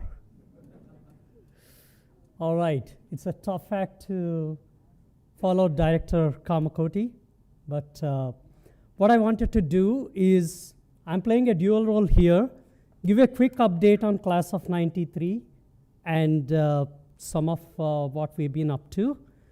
Also give an update of IIT Madras Foundation as well for the second part of this. I promise I'll make it quick. I know I'm standing between you and lunch, so let's keep going. So our batch is highly engaged. We got 2 of our alumni that are faculty at IIT Madras, one of my classmates in chemical engineering department, as well as Shrikant Vedantam. I don't know if Shrikant is here. I know Raj is in sabbatical in Canada. And then we have 5 distinguished alumni over the years. Hari Balki, I think he just left, and Shivku, I don't know if Shivku is in the hall right now, but Shivku is also a distinguished alumni who's here with us. And then 4 of us volunteer very actively with IIT Madras Foundation, 4 of our classmates. There's a strong tradition of giving back from our class. About a third of our class is about 290 students, about a third of our class has contributed to IIT Madras to variety of causes. And over the last 5 years, as part of the last 25th reunion gift, we raised about $1.25 million and have supported a number of causes, including Student Wellness Center, Women Leading IIT Madras, and so on. In terms of our 30th reunion gift, so few of us as a core team worked together, and we identified Project Bright Futures, which is providing financial assistance, tuition assistance to those students that are in the 1 lakh to 5 lakh per annum parental income range. How many of you heard about Project Bright Futures? Show of hands. Very few here. So something for you to get educated on as well, and hopefully you'll learn more. Please talk to me. Please talk to Dean Mahesh is here, Kaviraj is here, and Sujata, entire team is here. So please talk to any of us about Project Bright Futures. So we set a target of $1 million this time for our 30th reunion. And to date, we have collected $612,000 in pledges. So we still got ways to go in terms of meeting our target, but we'll get there with all our friends' support here. Okay? Thank you. I was waiting for that. Okay. All right. Real quickly about IIT Madras Foundation. How many of you heard about IIT Madras Foundation? Again, just a few hands going up here. IIT Madras Foundation was established as a 501c3 non-profit corporation, allowing for tax-deductible contributions for those of us living in United States. We have a goal of $100 million in endowment by 2027. That's what we are working towards raising.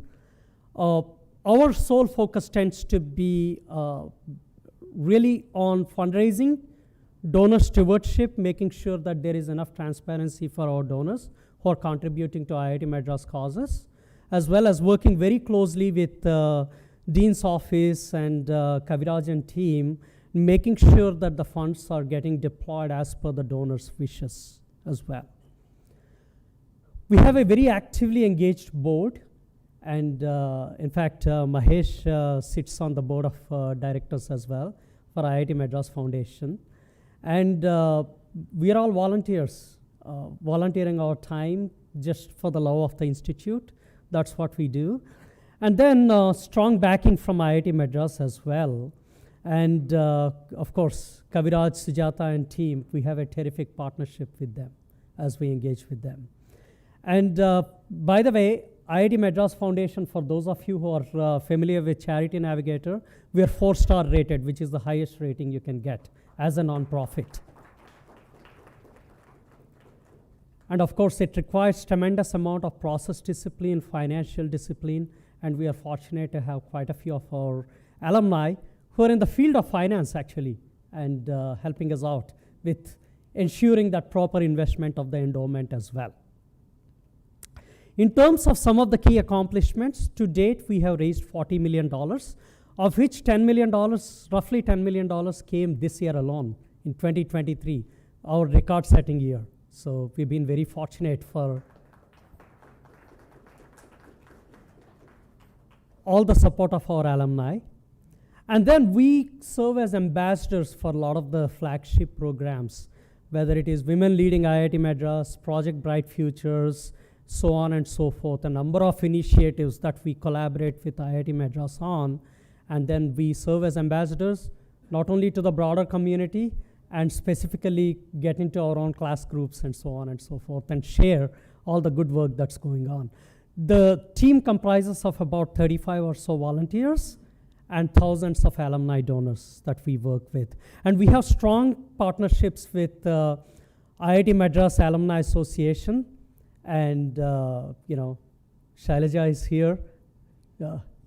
Shyamala is here representing IIT Ma, and also with the Canadian friends of IIT Madras as well. We work very closely with them as well. There are a number of giving opportunities. I'm not going to bore you with the details, but they are kind of broadly speaking categorized into student-facing initiatives and then faculty-facing initiatives such as chairs, faculty, chair sponsorship, so on and so forth. Infrastructure investments around somebody wants to help out their hostels. I don't know how many of you know there is a campaign called Keep It Flowing. So we support those kind of initiatives as well as innovation. Some of our alumni who have been very generous with large checks, they want to work with IIT Madras on tailoring certain specific programs, and we engage in those type of initiatives as well. So if you want to find out more about giving opportunities, I'll be around, and feel free to catch me during the break, during lunchtime, and so on and so forth. What is the ask here? I would say give. First of all, give generously. This is something I want to mention as well. The check sizes are great, but more than that, it's the intent to give that matters. So be generous, be open with your contributions back to IIT Madras. Inform your batchmates. I know most of them could not make it here in person, but let them know of all the good work that IIT Madras is doing, and encourage them to contribute as well. And volunteer your time and talent. We think about nonprofits as time, talent, and treasure, the 3 T's. Your time and talent are very valuable as well. There are so many ways in which you can make a difference. Please talk to any of us about that. Last but not the least, engage with your WhatsApp groups, with your batch groups, with social media, so on and so forth. Just a word of thanks to IIT, IITM, IIT Ma, and all of you for being here. And of course, Dean Mahesh's office and Kaviraj and team, and Sujata here, and our batchmates as well for their generous support. So really appreciate the time. Thank you very much, and see you around.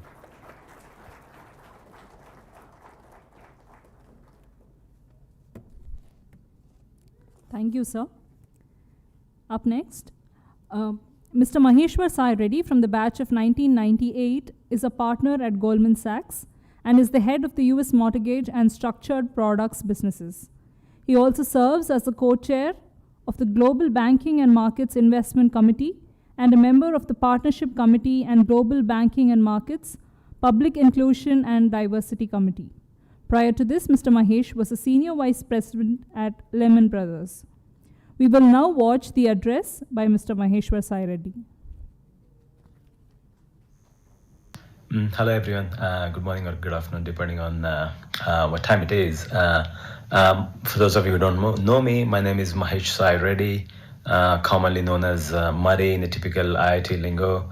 I'm also lucky enough to be part of the 98 batch from Ganga Hostel. I wanted to kind of reach out and send a special note to all of you who were lucky enough to be back on campus.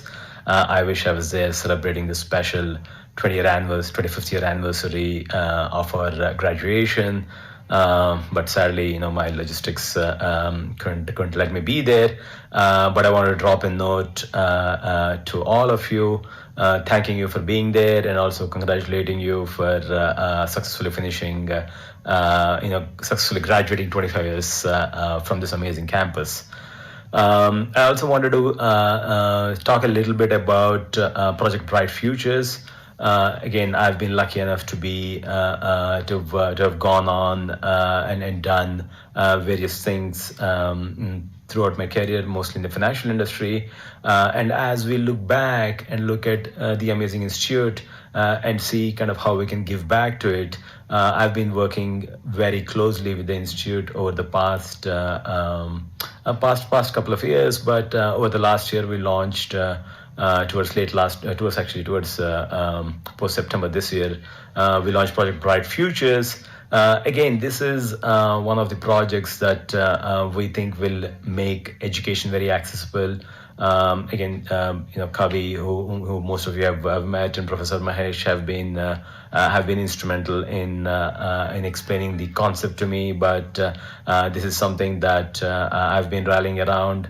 I've asked most of my batchmates to rally around, and when I was speaking to Mahesh, or Professor Ashwin, we've kind of thought this could be a good forum for us to kind of make an appeal to each and every one of you to consider this as something that we as a batch can rally around. Again, I'm happy to spend more time explaining the details of the project, but I wanted to drop in to make a special appeal for each and one of you to consider giving back to the institute.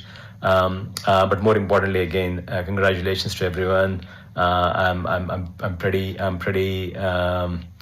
saddened that I could not actually be there with all of you to celebrate. But I've been getting some live updates, and it looks like an amazing event. So hopefully you're all having some good time reconnecting with your friends and family, and enjoying what the campus has to offer. And we'll look forward to touching base with some of you hopefully soon. Take care. I now request Ms. Shweta Bhupati, Senior Advancement Officer, alumnus from the batch of 2014, to make a special announcement. Warm greetings, everyone. Hope you're all having a great time today. I'm Shweta Bhupati from class of 2014 and now working with Office of Institutional Advancement team at IIT Madras, engaged in alumni outreach.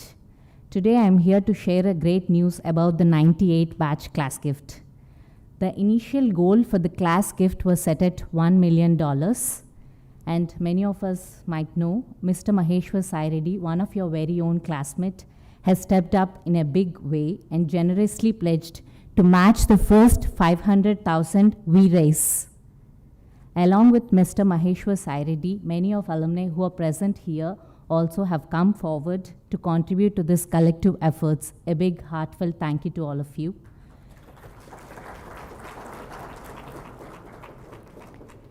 And now going a step forward, Mr. Maheshwar Sai Reddy has also offered to match every additional dollar up to another 500,000 in the event 98 batch exceeds the initial $500,000 goal.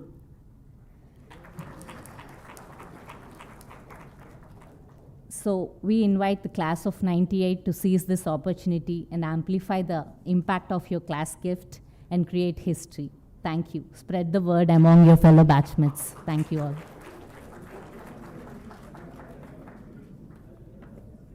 Thank you, Shweta. After hearing so much about Project Bright Futures, let us now hear directly from the student beneficiaries themselves. Let's have the AV, please. Years of sleepless nights, hard work, and perseverance brought them here to IIT Madras, where students step in with dreams in their eyes and hope in their hearts. Hope for a bigger, brighter future for themselves and the country. Hello, I'm Akshit Gola. I'm Saishri. I'm Anish Amnojo, Tarpranay Reddy, Manas Siddiq, Soham Shah, Gautam Gundecha. I am in second year doing my BTech in Chemical Engineering. I'd like to start with the way that I wanted to get into IIT. So, how IIT was for me was an opportunity to learn more. Since my 7th grade, I've been interested in science and maths. Basically, what brought me into IIT Madras was my father's dream to get me here. Before I was born itself, he was working during his daily wages. Once he visited IIT Madras, then he saw like it was a very prestigious institution, very privileged kids study here. So he had a dream to make me study here. So that is what got into me, and which made me really want to get into IIT. My family, both my mother and father, have realized this importance of education since their childhood, and they know how much they have suffered because of lack of education and lack of money. So for them, I am the fundamental pillar, and education is the fundamental pillar of myself, for both for growing myself personally and financially as well. My mother passed school, and my father is a BCom graduate. So I am the first person to get a proper engineering degree, and I guess I made my family proud. However, for some, their academic journey is stalled by financial stress, and IIT Madras is on a mission to level the playing field for them. Here it is from them on how their lives were transformed. When my parents and I got to know about the fee structure, we discussed that we'd take up an education loan so that I could go through these 4 years. And I thought that after getting placement in IIT, I would go forward and pay back the loan. My family had saved some amount for my educational usage later, since my childhood. So they thought they would use that for my educational need right now. Coming into IIT Madras, I was checking the fees curriculum in institute websites. So I got to know that people who come under 1 to 5 lakhs category, they get a fee waiver by alumni scholarships. And when I came here, I got an S-mail. When we didn't know anything about scholarship, we just had an idea that we will start searching out any scholarships we got. But if we don't, then we were searching for loans from our so-called communities, religious communities, etc. But when I got the mail regarding upload the income certificate and all, and regarding that when I got scholarship, yeah, it was a great experience. I was really happy about that. Scholarship particularly helps me to pay off the tuition fee and the hostel fee from IITM without any burden on my family particularly. So now that financial burden part of it is gone, so it has helped me just think and focus on my studies and focus on my goals and my dreams and what I really want to accomplish further in my life. So getting the scholarship has instilled that confidence into myself that if I focus on studies and if I plan for further studies, whether it be Harvard or anything else, what I need to focus on is not the financial incapabilities of my family, but my capabilities of learning. If I do my work properly, there are people, the alumni of those great institutions which help the students out, including me. Last year, 490 student lives were transformed through scholarship funds.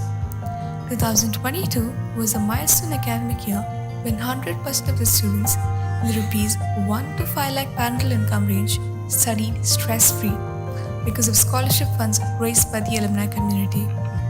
I've told my family about this scholarship and they're like, you should definitely do this when you graduate as well.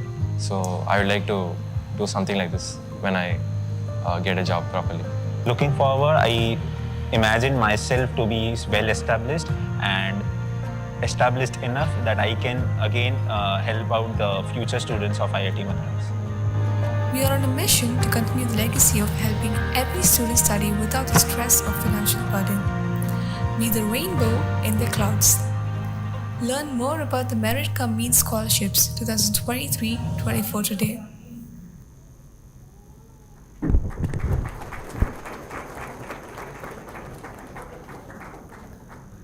I now request Mr. Kaviraj Nair, CEO, Office of Institutional Advancement, and an alumnus from the batch of 1999 to please address the gathering. Good morning, everyone. Thank you. I'll make it a very short one. Very happy to be here because I also know a lot of people because I'm from the 99 batch and so personally know a lot of people from the 98 batch. Professor Mahesh and I have been traveling around the world, in fact, meeting up with various alumni. So whether it's Cupertino, New York City, or Singapore, we were in Singapore last month, or in Chennai, this sense of camaraderie amongst the IIT and IIT Madras people, it's unmistakable. It's very heartwarming to be a part of the crowd, and it's very easy to gel with everyone. So I have a specific topic that I want to talk about. You have been watching a lot of videos and speeches about various initiatives and things like that. Just want to give you an idea about how we execute at the back end of this whole thing, right? So there's a team that working here along with Professor Mahesh and as part of the alumni and corporate relations team. So now we have about 58 people working in this team. We're looking at various aspects of alumni and corporate relations. Just want to give you some basic stats. Last year, we raised about 220 crores, roughly half of that from alumni and another half from corporates as part of various corporate social responsibility or philanthropy initiatives. So that translates to some $28 million. This year, obviously, we have a larger vision and we are hoping to close in on a bigger number. So two parts we work very closely with. One is the corporates as part of we try to leverage the CSR funds from various corporates and use that for scientific research by IIT Madras faculty, doctoral students, and all of that. And government has also been encouraging the use of CSR funds for scientific research, where we believe that's going to have a non-linear manifolded impact rather than just having like, you can actually buy 10 portable ECGs or any of that, but you can also invest in research that will bring down the cost by 1/2 or 1/3, like so, which will have a longer term, larger impact on the society. So that's technology for social good is our motto. And that is something that we have been actively spearheading. We work with more than 100, 150 corporates every year. So one area where our alumni could support us, there are multiple areas, so time, talent, resource, network, expertise, all of that, right? So very clearly, many of our alumni are in decision-making or influencing positions in various corporates. So we try and get a warm introduction into the organization through our alumni and take their support in try and securing the CSR funds and use them for IIT Madras's research purposes here. So that's one area where it's very easy for our senior alumni to connect us internally within their organization, and then we will go through the usual process and make the pitches and all of that. Second, of course, through the alumni contributions, and Madhav has in detail explained all the various channels, so I'm not going to get into that. Essentially, the student-centric, the faculty-centric research, and then infrastructure part, all of which ultimately will benefit the student community and the ecosystem, and that's how it should be. So the infrastructure is one area which has not got discussed so much in today's discussion, but of course the sports complex, the hostel renovations, all of that the classroom renovations which we did as part of addressing the challenges that came up along with COVID. So most of them are now in hybrid mode. You can actually have Zoom and courses also, which will help us in executive education programs as well as we expand. So that is another part. The new hostels that the director and the dean spoke about previously. Now, talking about the team, there are 4 or 5 specific teams within the overall organization. So one is the proposal preparation team. So usually I get the question from many of the alumni, how do I collaborate with IITs, IIT Madras? Like, what are the various channels and how do I ensure that my support goes in the right way and the projects are executed the right way? So this is a response, right? So we have a team which works on proposal, working very closely with the deans and the director and the faculty members, ensuring that the priorities that we list down are exactly what is relevant and what is important for IIT Madras, so that they naturally, by force of nature, they get attention and they get executed, right? So that's one. So this team work on the proposals and also transform the proposals from a purely technical perspective to something that is more impact focused and more savvy from a commercial perspective. Then, of course, there's a front-facing team which reach out to alumni and corporates, and through multiple discussions, make sure that there's a convergence of interest, right? So what we have to offer maybe like 80% of what you are looking for, then we kind of facilitate the discussions with the respective faculty members, sit through several long, deep discussions, and finally kind of arrive at what is the scope of the project, what is the deliverables, milestones, timelines, what are the budgets, everything, how it will be, what are the payment schedule, all of that will be the cash flows, everything will be identified in mutual discussion with the alumni and the corporates. And then of course we work with the deployment team, work very closely with the institute to coordinate the deployment of the funds. And then we have a donor stewardship team, which is again a very important team. We now have about 14, 15 people in that team. So what they do is throughout the execution of the project, they provide you updates, live updates. If you are here, they kind of make sure that they take you around the campus to the project sites and get you to speak with the faculty in charge of the projects, right? Or if you are abroad, they share the reports on a regular basis, the videos, the photographs, the documents, all of that. So that there is a comfort on the alumni side also that, the funds that they have donated has actually been utilized in the right way. And we have a very rigorous process. I know we are auditing that process also with a very reputed external auditor is actually auditing the process also to make sure that, everything is as per what we signed up with the alumni. So that should give you fair amount of confidence. This is obviously besides the fact that IIT is CAG audited and a very transparent government organization. And then lastly, we have a marketing department which kind of reaches out to you through newsletters. We have started Alma Matters this year, which is about a peer-to-peer networking platform. We hope that we don't want that to be just a broadcast from IITM side. We want your stories to be shared, and in times to come, based on the responses from the alumni side, we want to expand the scope of this Alma Matters and give an opportunity for more and more alumni to communicate to each other, and IIT Madras being a platform for that, right? We also have a Salesforce database. We have been doing multiple campaigns to get your details into that. So we will continue to do that on email and WhatsApp. So please share your updated contacts, because many a time when we try to reach out to you, it kind of gets, the mail could not be delivered, or the courier could not be delivered, or things like that. So kindly share the latest update, kindly share the latest coordinates and all of that. And of course, there's a large support team comprising the IT, the admin, HR, office secretarial staff, all of them. You kind of support, make sure that our collaboration with IIT, with our alumni, continues to be continues to be a very meaningful one and a fruitful one. So at any point in time, if you need any help or support from us, please do reach out to us. So we have the alumni support team here led by Sujata, who is a 1983 alumni whom most of you have obviously met already. She is from 1983 chemical batch.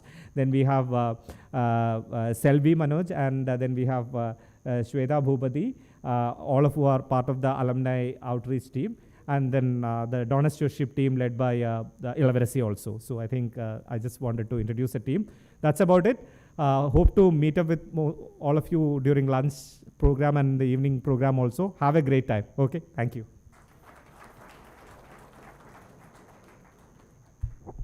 Thank you, sir. I now request the President of IIT Madras Alumni Association, Ms. Shyamala Rajaram, an alumnus from the batch of 1995, to please address the gathering.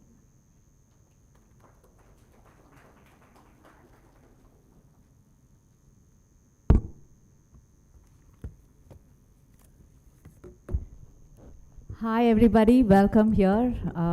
It's such a wonderful gathering and such an engaged alumni reunion that I've been to. I think it's always special to have the director address us, but it was amazing to see that the alumni was so engaged, and the Q&A session actually went for this long. Just talks a whole bunch about how just coming back here, we feel so connected, and the amount of participation in this gathering has been just amazing. There is definitely magic in the air when alumni come together.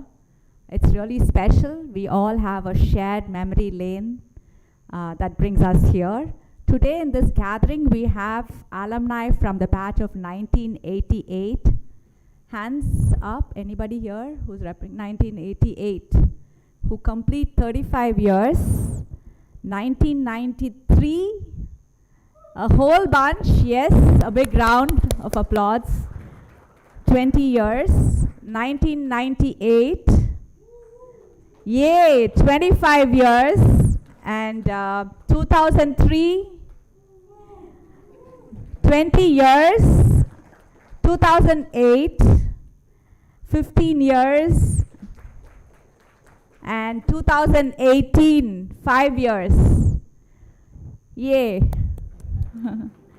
So I'm Shamla, batch of 95, civil engineering from Sarayu Hostel.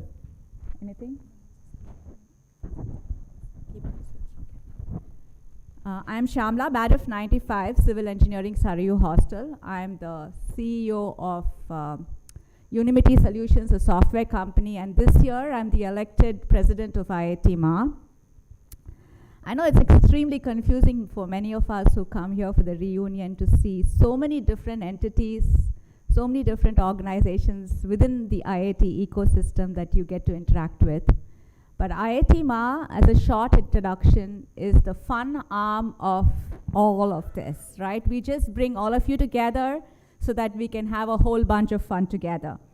We are a small entity outside of the IIT Madras ecosystem. We work very closely with the ACR's office in IIT Madras. Our entire organization is about getting the alumni together. It is run by a very energetic team led by Nishani, our executive director, and this year's reunion has been coordinated by this fabulous, wonderful team. And I just want us to give a big round of applause to the entire IIT Ma team.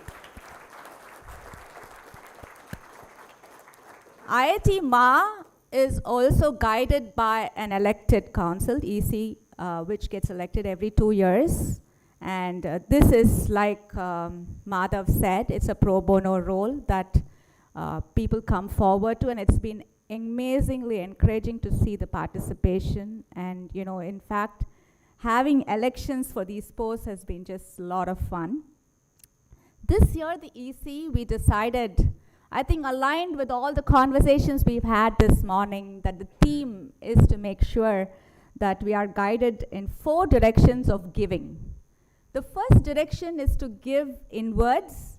IIT Ma's focus is to create programs, give inwards to alumni, right? Create value where we can engage with more global alumni, younger alumni, and create programs that benefit them. A couple of them are the ones on the insurance program. I'm sure many of you have heard about it. And the newer one that we are working on is a lifelong learning program where younger alumni are seeing benefit in having programs where the senior alumni are actually coaching and mentoring them. The second direction that we are guided in is to give sideways. This is the fun part where we come together in chapter meets and reunions, bring alumni together to network and simply have some fun time together. And I just encourage all of you, if you have not heard the word chapter meet, please reach out to us. We are looking forward to opening new chapters wherever you are and seeing how we can bring you all together. Recently, in this context, we also launched a Coffee Connect, which was very interesting. We did this December, and we had people from 9 different locations having coffee at different locations together. This brought in, including Dubai, right? So we had 8 in India and 1 global location, and close to about 300 alumni on one single day having coffee at different locations. And each chapter brought a flavor from alumni who passed out in the 1960s to alumni who recently passed out in different conversations together. Of course, the third and fourth, needless to say, is to give back to INSTI.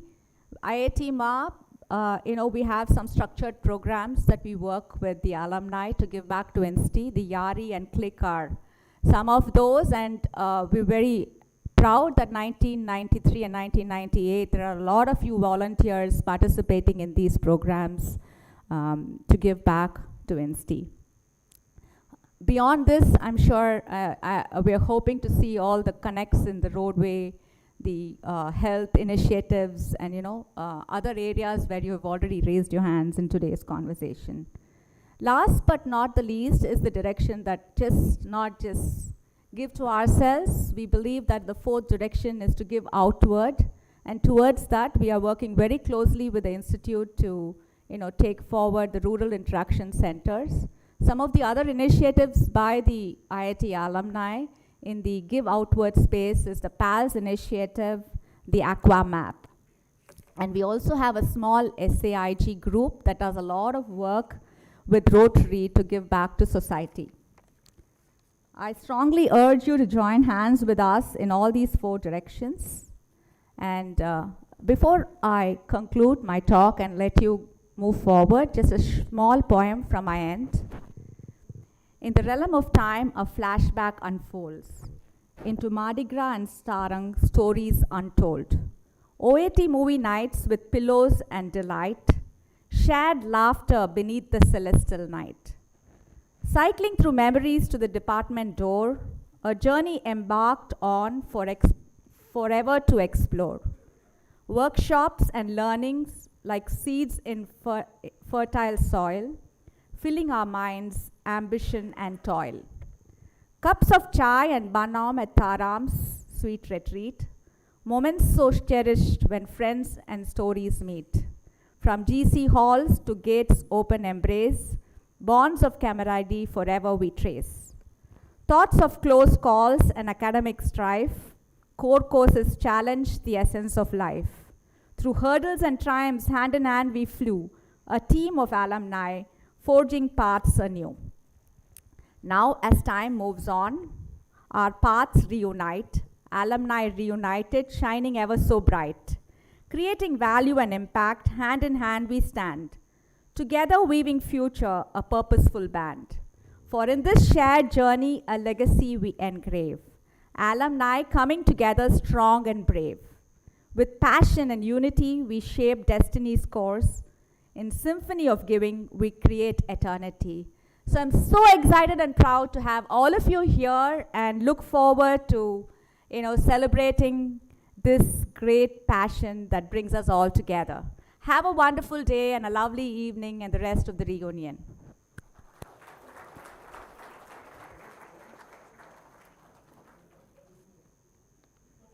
Thank you, ma'am. Ladies and gentlemen, we now present to you the next video that shares another story of inspiration and empathy.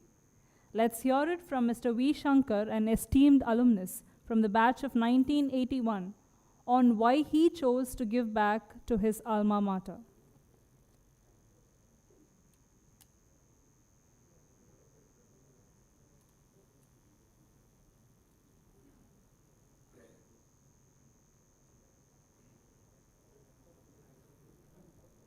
Earlier generations of students, they all became professors or whatever, and that was the end of it.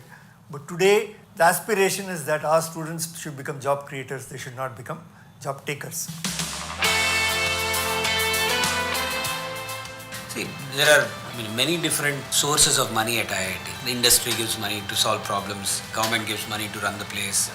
But when we try to explore a new idea, it takes time for us to convince people to provide us with funding. And that is where the funding from alumni, that's what we call as the seed funding. For example, we had a very strong desire to create an innovation hub for our students. And Shankar stepped up and helped create the Sudha and Shankar Innovation Hub. When we did our reunion in early 2000, I think our 25th reunion, that was when a couple of the professors came around and we were debating what we could do back for the institute. There were a number of ideas. They said, let's start a center for innovation. Let's create a place where students can just walk in with ideas, do what they want, and hopefully walk out with the product. And so it happened. And the rest is history, as they say. I think CFI has really been responsible for pretty much everything that's happened since then on the innovation, entrepreneurship front, on campus and in research part. And I think this is extremely critical because it is this which will make them tomorrow startup leaders.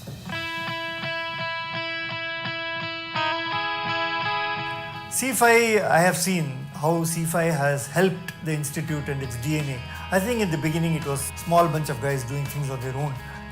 But slowly it gathered momentum. During our time in IIT, such facilities perhaps didn't exist. And anybody who comes and sees this facility is absolutely impressed by the scope and the potential that it offers to the current set of students. Over the years, CFI grew from 3 or 5 clubs to today we are talking about 16 clubs. And I feel IIT Madras has the best ecosystem for all kinds of help you need to do anything in life.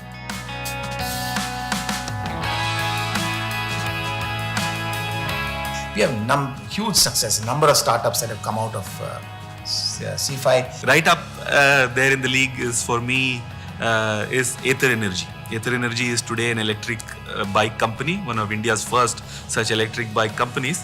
And the founders were the founders of Team Raftar, our Formula Racing car here. I think CFI was something exceptionally magical that IIT Madras got. I don't know if other IITs had something similar, frankly, and I don't think they did.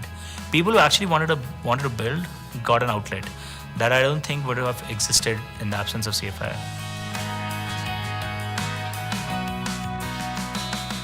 It's good that students are doing X or Y or Z and they will end up helping society. And what is the role of alumni in this whole exercise? Institutes really, in my opinion, their backbone is the relationship and the contribution back by the alumni.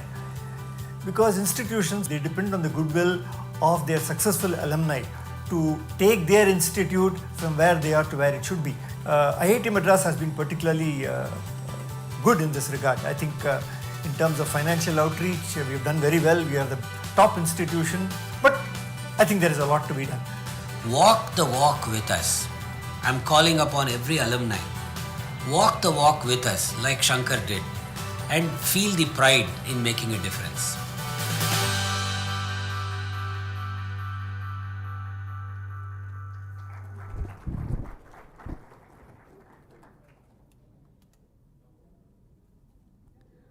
I request the Vice President, Office of Institutional Advancement and alumnus from the batch of 1983, Ms. Sujata Dubey, to propose the vote of thanks.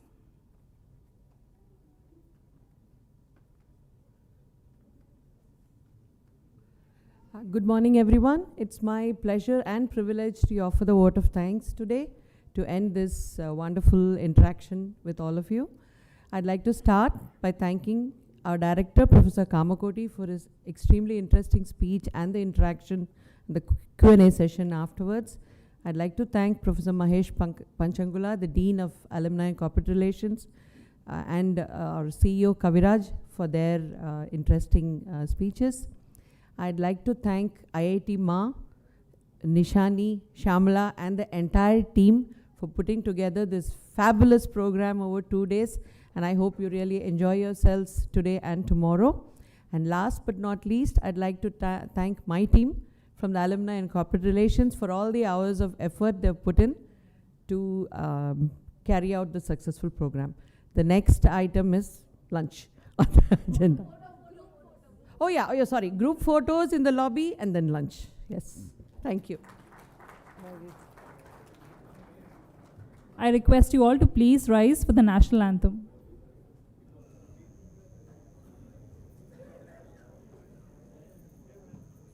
जनगण मन अधिनायक जय हे भारत भाग्य विधाता पंजाब सिंध गुजरात मराठा द्राविड उत्कल बंगा विंध्य हिमाचल यमुना गंगा उच्चल जलधि तरंगा तव शुभ नामे जागे तव शुभ आशीष मांगे गाहे तव जय गाथा जन गण मंगलदायक जय हे भारत भाग्य विधाता जय हे जय हे जय हे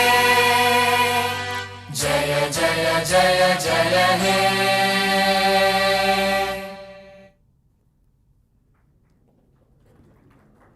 I request the alumni to please join us for the group photograph. First, we will be having the photo for the batch of 93, followed by the batch of 98, and then the batch of 2003. We will be having the photograph in the portico, the entrance of the ICSR building.